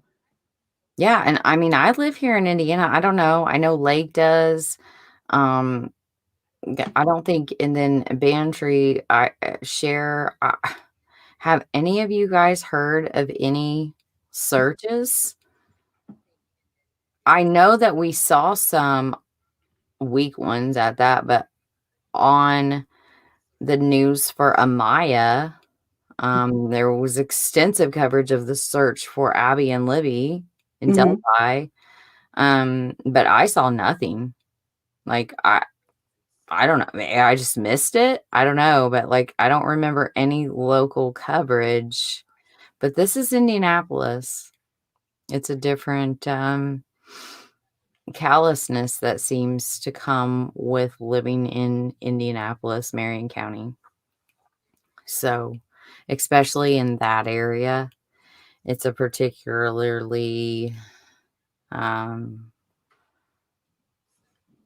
not so nice area. Mhm.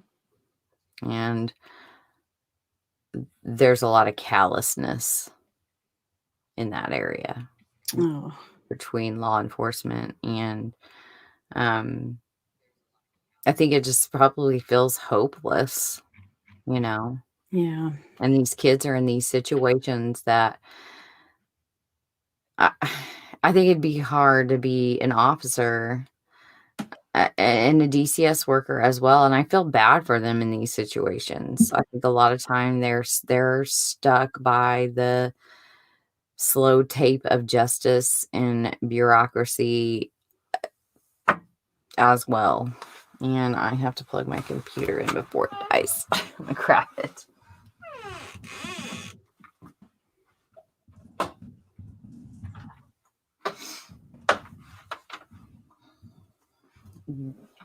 Did she say anything as to, does she know? Does she understand that what he might have done to her son?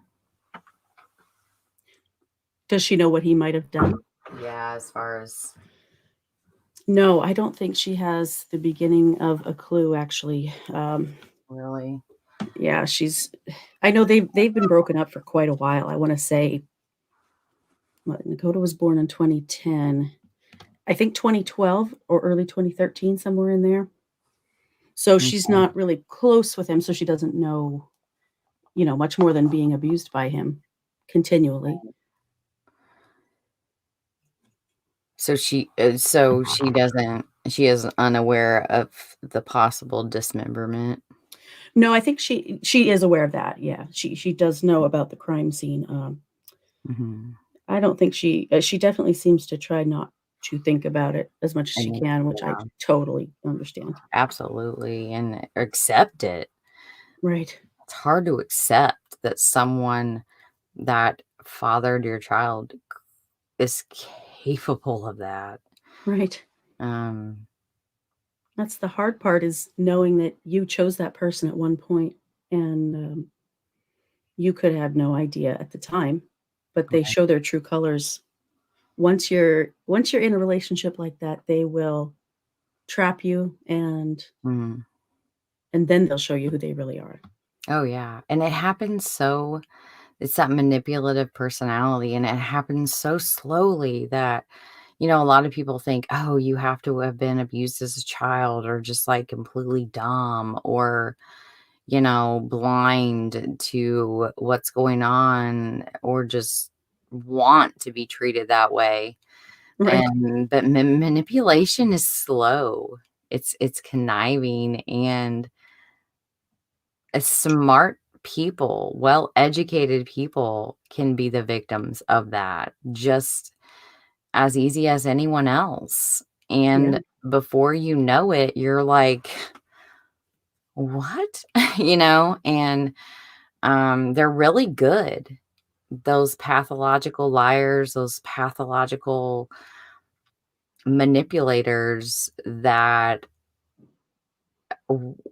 it's amazing how, and it takes a lot of work to retrain your brain Right. Oh, it does. coming out of that, even after a divorce or Yeah. a split up. And so you are still, even though you're not together and you feel like you've gotten some of your power back, you're still under their control. They make sure of it because now they're using your child as a pawn Yeah. It can be and very hard putting to. in your place.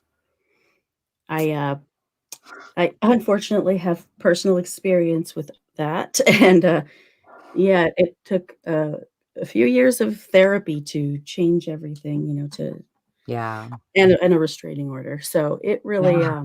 it can be very difficult. I got extremely lucky in the way I was able to get out and Yes. now, Mm. deal with them in a civil sort of way. But some people, this is the result, and it's so impossible to tell Yeah. which story is gonna turn out which way. Right. Yeah, it Mhm. really is. And that moment of leaving or that moment of crossing that person into where they feel like they've lost control Right. is the dangerous in the relationship. It's the dangerous place Yeah. moment for the spouse, the mother, or, in some cases, the husband. But it's also, it doesn't just end there, No. like it especially if the courts give that person the right to keep using those children's as pawns because they're not really capable of love. They don't love their children when you put your spite and control above the best interest of your child. That's not love. No. And when they're willing to do that, that tells you all you need to know about them. But the Exactly. most dangerous that I don't think is talked about a lot, and that's why I appreciate what you're doing, the most dangerous is exactly what happened with her. When you go up against that ex or baby daddy or, the child's father and put your foot down and say, "No, I am not gonna make him miss this game. Right. No, I am not gonna make her miss her dance, gymnastic, practice that she has been looking forward to all year because you want control." Right. And you stand up for your child and yourself. And that is the most dangerous time for the child. Right. And I think it gets overshadowed a lot by the initial most dangerous time. And it definitely needs a lot more attention. And this is a case that is it's a perfect example of that, a tragic example of that. It's that same mentality. They can It's almost like by controlling you through doing mean things to your child and knowing that that hurts you, they can keep that control they have over you. But when Mhm. you try to take that away from them, that puts your kids in danger. And Right. and we don't hear enough about it. There isn't enough advocacy for that time so that other parents know that that is dangerous as well. And what do we do about it? How do we change Right. that? That's the hard part is your alternative is basically giving in to their every whim and giving them more power. Because if the court system isn't helping you and DCFS isn't helping you, Mhm. who will? You know, it's a very difficult topic, and a lot of people don't know how bad it actually is unless they've been in the middle of a fight like this. But there are so many. I didn't realize this even earlier this year, but I covered one case out of Illinois that really opened my eyes about the family court system, Mm, and there are so many Facebook groups for alienated parents and mhm. all kinds of people who have just been completely slighted by the family court system. Right. And then there was that Washington Post article about how women in particular who report abuse are more likely to lose custody than the abusive spouse. It's unbelievable. Yeah. My friend was murdered. I will be covering that as it gets closer to his first parole, that he even has parole for what he did to her. But it was a domestic violence abuse of all sexual, verbal, every financial, all of it. And yeah,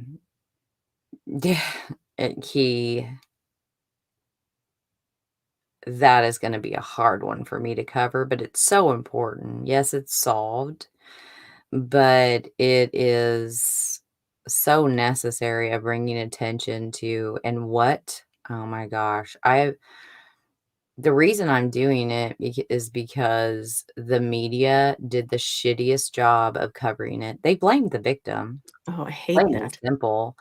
And then a alienation lawyer proceeded to interview him from prison and give him a platform to say that if she had not alienated him from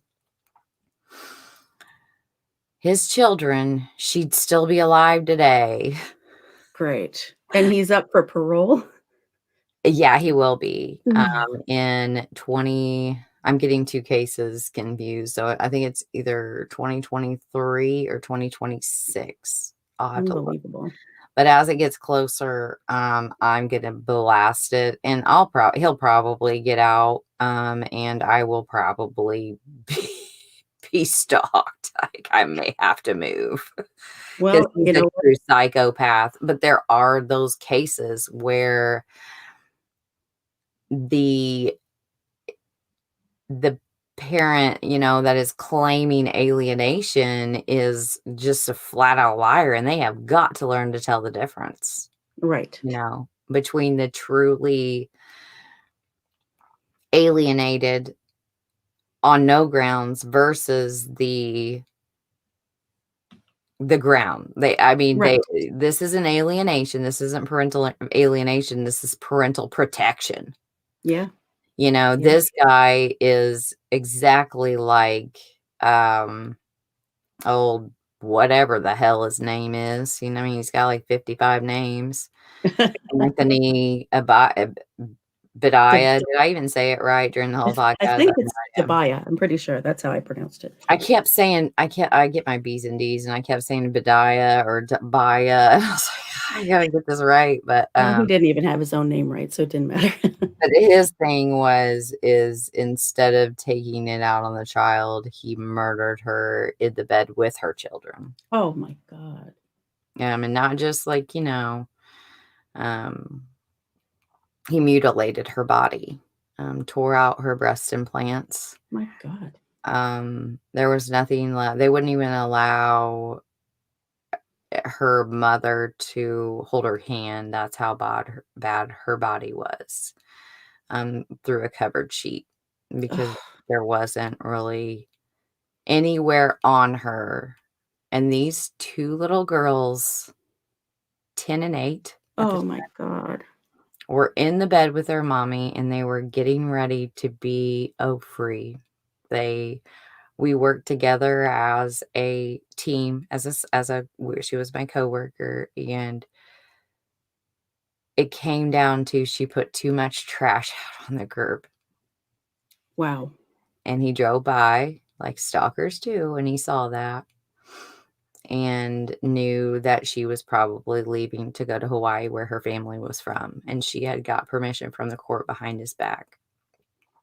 And he sat in a parking lot, totally premeditated. They have witnesses at all, everything, and went back and broke in, and the little girls were in bed with their mom, and the one did take her younger sister to the closet in their parents' room while he continued to do this to their mother. I can't And they were imagine how in there traumatized for they are. over an hour. and finally, called 911, and this bastard was going to make these children testify in court. Wow. And the prosecutor was like, he can't, and so they gave him a deal to Ugh. keep that from happening, and he is eligible he got 20 years. For what did he end up pleading guilty to? Was it second degree? Yeah, because it wasn't premeditated. Oh, I don't know. I think it was murder, but in Indiana does murders a lot differently than right. other states, and so it's more down to the plea as to whatever they decide. The minimum I think is like 45 years for murder, but they can be eligible for parole at 20 years. And with the way this asshole is such a narcissist and smooth talker, and the way she was portrayed, completely false in the media, I just feel like unless I try to do something, and they're gonna let him out. Mm-hmm. Right. And he'll stalk those girls. He's already said it on TV. Really? Oh yeah, he said it's not fair that her dad got to take them to Hawaii and that their dad, have no right to see my daughters. They should be with my family coming to prison to see their dad. Yeah, that's more narcissistic behavior. The court actually gave him these children, which was beyond me. They gave the children to his mother and stepdad first, who put them in a room. The stepdad collected knives. Oh my God. And so they put them in that room, and he refused to take the knives down. And so the DCS worker was like, they're out of here. Thank God. Like, they were traumatized by these knives. And so they then sent them to his brother's house. Oh, that's incredible. The night of the fundraiser we had for them, the night before, these little girls had worked their butts off all week. I mean, just the most beautiful children, sweet. One's a model now. Wow. And they were so excited for this fundraiser. It was all geared towards kids with just carnival type things. And they had made crafts. They had worked for this, And the night before, his brother took a hammer to his wife's head. Oh my, is this genetic? What is going on? Right. And so this is the family that got on local TV and were like, letting them have a voice about how wrong it is that they don't. I'm like, what is going? Am I in a movie? Like, is this like a backward world? Like, I mean that they've seen enough in here, and now they're mad that their grandpa, who's a completely normal, great person who has raised those girls to be beautiful human beings, just like their mother, is the bad guy. Of course. Oh, that's so sad. That's just. Yeah. And when did this happen?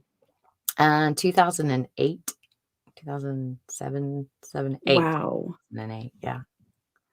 It seems like that should have been so much longer ago, since he's coming up on parole. But wow.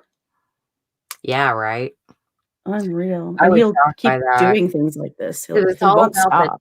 The time too, because they can do it like the ratio 1 to 1, 1 to 3. So 1 day served is 3 days credit, 1 day served is 2 days credit, 1 day served is 1 day credit.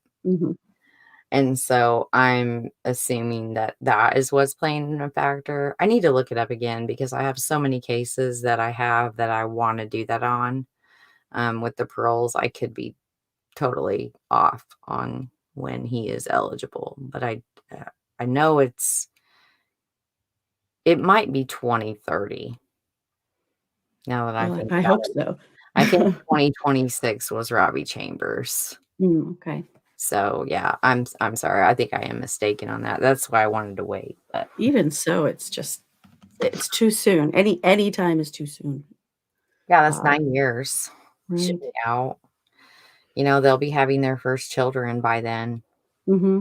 And he's not gonna let it go. He's not the type. He's just like Dibiah. He won't. Right. They shouldn't have to change their He's names to stay dead. with you. So, and I just have spoken with a woman, with her kids. It's just crazy what the courts do in all states. I know you know. It's it's a lot more than I thought when I first went into this. I bet. Yeah, it's just so shocking how often it happens. No.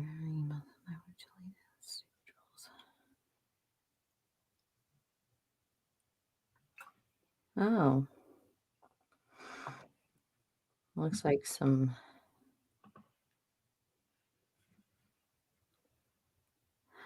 I'm not sure what's going on in the chat. I think there's probably some emailing. Yeah, I can't tell. I don't know. But yeah, if you have any more advice as to, and if I had questions for her,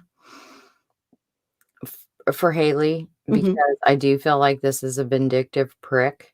Right. And I would like to know if there were any special places that she and her son had really good memories at that he would know about in this area or along that trip to Missouri. Did they go on any vacations? Did they visit any parks? Because he is like, I feel like he would do that kind of thing as just one more F you Right. to her. Well, what I'm wondering is, did he really think he was going to get away with it, or did he just not care at that point? His rage became too much. I think so, but I think he also had a plan to plead schizophrenic. Right. Well, that's what Um, the text to her seemed like. to not go to prison. Like, I think he thought that he'd probably get sent to a psychiatric ward, and that would be okay. Right. Right. Because this had to be done. Yeah, it's amazing. He definitely premeditated it, although how much of it he premeditated, I'm not sure. But I Yeah, really hope they have an airtight case against him and don't have to offer him a plea. I do too. And I think that I could tell that she doesn't care. She had said, I don't care what happens to him. I just want my baby back. Right. And so that's what I worry, is that he is going to barter that information and get a plea of 20 years and be out in, if they can plea that down to even, I don't see how, but I think he deserves life in prison without parole. Definitely. For what he did, or even the death penalty, depending on a few factors. And, I am Yeah. for the death penalty, but not as it stands right now. Not Right. with how broken the system is and the appeals process and the victimizing the victims over and over again with those appeals. But I just want to take that away from him. Right. It would be Do. nice to see him actually be, put where he belonged. And And I just want to call her, Mhm. like, come out here, and I want you to let him know, like, take this back from him. Like, Yes. guess what? Mother, you know what? Mother trucker, Right. I It would found be my wonderful. Oh, son, and you have nothing anymore. For her sake and for Nakota's sister's sake, they Oh deserve my God, to yes. put him to rest. She's And his wonderful grandparents. I had read at, I was a little bit confused at first, but they were Haley's foster parents. Is that correct? right. That's what it turned Yeah. out to be. I think And she's in touch with her actual parents as well, but the people good. who were interviewed Mm-hmm. were And, just giving that to them too. right. That final closure of, my case with Shannon Polk. Her parents had said, At least we know where our daughter is. We can go to her grave." Right. And that they were grateful that they weren't, and they felt bad for the parents that didn't know. They know their child's dead, but they don't know where they are. Yeah, just the lack of closure has got to be just more trauma every morning you wake up and don't know where they are. Mhm. And then there's others. I thought it was brave of her too, and I would almost be on her, like, I would probably be like her Alyssa Turney, Mhm. with her sister, and the stance that she took on what was the most important when she was asked by John Lorden, finding her body or justice for your sister. And she was like, justice for my sister, Mhm. hands down. My sister is not on this earth anymore. Those are, those are just, like, that is just parts. And I get that. I don't. And when I go and she was like, when I want to speak to my sister, no matter where she is, I can. And I get that. And so Right. you have those different, but I think for, it's to whatever is important to that victim's family. Right. Yeah. Right. So I just want you to know I appreciate so much what you do. Thank you. And I am in awe of your writing and your podcast. And you can ask my friends. Oh, A few of thank them are in here, and I have bragged about you for weeks. And I have found in the retweet, or whatever that's called, weirdos group, Yes, yes. Paige. I love her. Yeah, there's some And it's great a really great. I've listened to so many episodes that have just, on yours and Murder Bucket Mhm. podcast, and I think I've started listening to quite a few other ones, and just, it's tragic, but this is like our calling, I think. Yeah, I This is what agree. we're meant to do. And it's not about views. It's not about money. It's just about making a difference and being a voice. Right. And I thank you so much for coming on here. I know Oh, it's no probably problem. late, That's and okay. I will let you go. Well, And thank you so hopefully, much. I will definitely let you know when I'm going to go back out. And hopefully, I can get some things organized with search teams and people willing to help, because Yeah. I just really can't go out there by myself. I want to. No, you shouldn't. But yeah, it really isn't a safe area, as armed as I am. No, just let me know when you're setting it up, and, I can, get the word out too if you want on my Yeah, definitely. Please do. Yeah, I will do that. That's a great idea.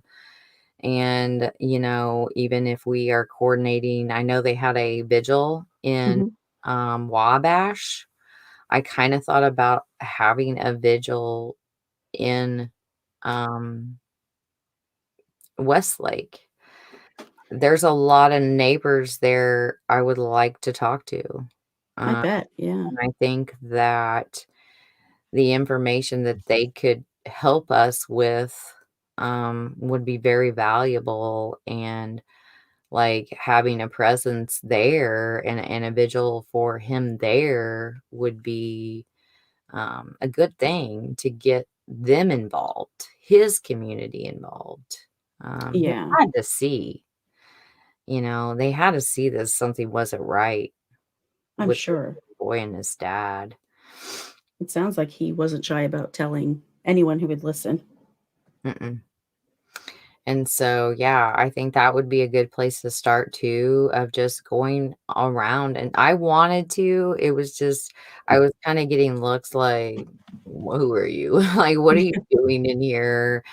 And so it was just like, I didn't know how I would be received, and I didn't want to offend anyone or intrude on their Saturday. So, Sure. but definitely going back there, I think would be a good start, because those are the people that are watching and see. And I saw him on the Google footage, a guy sitting outside across the street in the Google footage. Okay. Oh, wow. I was driving in there. He was this, I was like, The same guy. we'll just update it. So, like, I want to talk to him, because that's a guy that probably an older gentleman who sits outside a lot and just watches and hangs out outside, like the good old days when, Right. people just sat outside and watched and read papers. So I think going and finding him would be a really good idea. It shouldn't be hard to find. Nope. It shouldn't be. Drop a pin right there. I will keep you posted, and I will continue to work on this while I wait on my I forgot to even say that, finish that with Jacob Land, and I decided to do a breakdown with some people I know that have worked and neonate at our pediatric children's hospitals for 28 years, and seen all kinds of abuse, and they have the qualifications to help me understand what I'm reading in the autopsy report.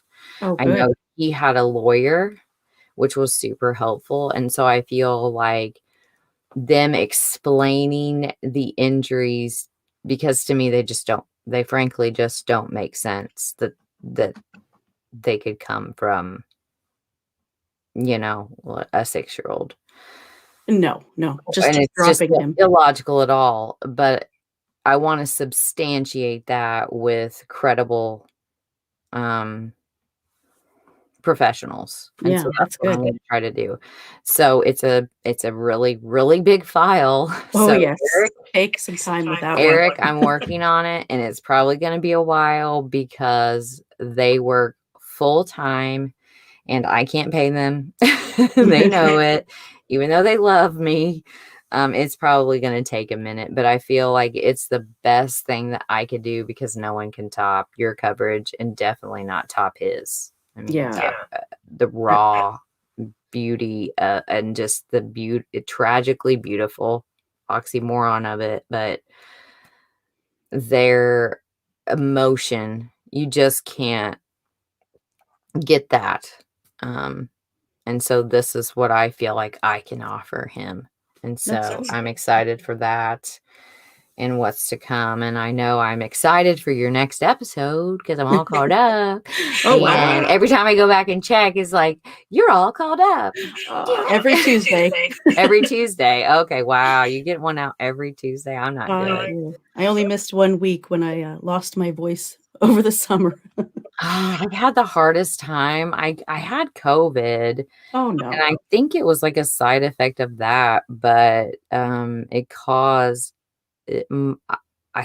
a thrush in Oh, no. mouth. And it's caused all kinds of just like, it's wreaked havoc on my stomach. And I finally had an appointment with my doctor and found out that that's exactly what had happened.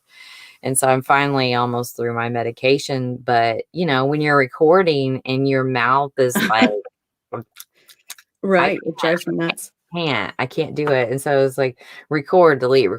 So hopefully I can get back in the swing of the things, but yeah, just keep your mouthwash right there. And I do. I do. Yeah. I never thought of that. That's a good idea. Well, thank you for everything you're doing too. You're doing an awesome job. Yeah, you just try to do your part, and Well, if you reach 5 people, That's 5 more people who didn't know about it before. exactly. Yep. All right. Well, I'm going to sign off, and I thank everybody for joining in. It was And nice talking to you. it was nice talking to you. I really appreciate you taking the time for this. No problem. And whatever I can do in the future. And definitely looking forward to the coverage on Skyly. It'll be Yeah. hard for me to listen to. And if you don't have that picture I'm talking about, I'll have to look. Yeah, I've got a list of, dozens and dozens, but I know she's been in there for a while, so I'm getting close to covering I'll her, I send hope. it to you. A lot, I don't know. I don't think a lot of people have it because it was way Mm, back in the mom's horrendous Facebook. But okay. yeah, it's a rough one. Oh, the poor kid. But it shows yeah. Yeah, I mean, it's powerful of Yeah. what was to come for her, and I'm glad that you're giving her a voice because that crazy bitch is gonna try to plead insanity as well. Ugh. At least last I looked. I can't even hardly talk about it or like look at the case because it's Right. so upsetting. But I appreciate you doing that, No and problem. we'll talk soon. All right. Bye, All guys. right, bye. Isn't she not awesome? I love this community. I'm so thankful for people like her. And to you guys, I'm so thankful for you. And I've gone on for 2.5 hours and you've all been here. And I truly appreciate you sticking with me. And hopefully one day I can give back to you in some way. And with that, I'm going to go to bed or maybe try to. Maybe try to make it in early at night. Let's see what time it is. Oh, it's an hour before I get really hyper. So I better hurry. But y'all have a good one. Talk to you soon.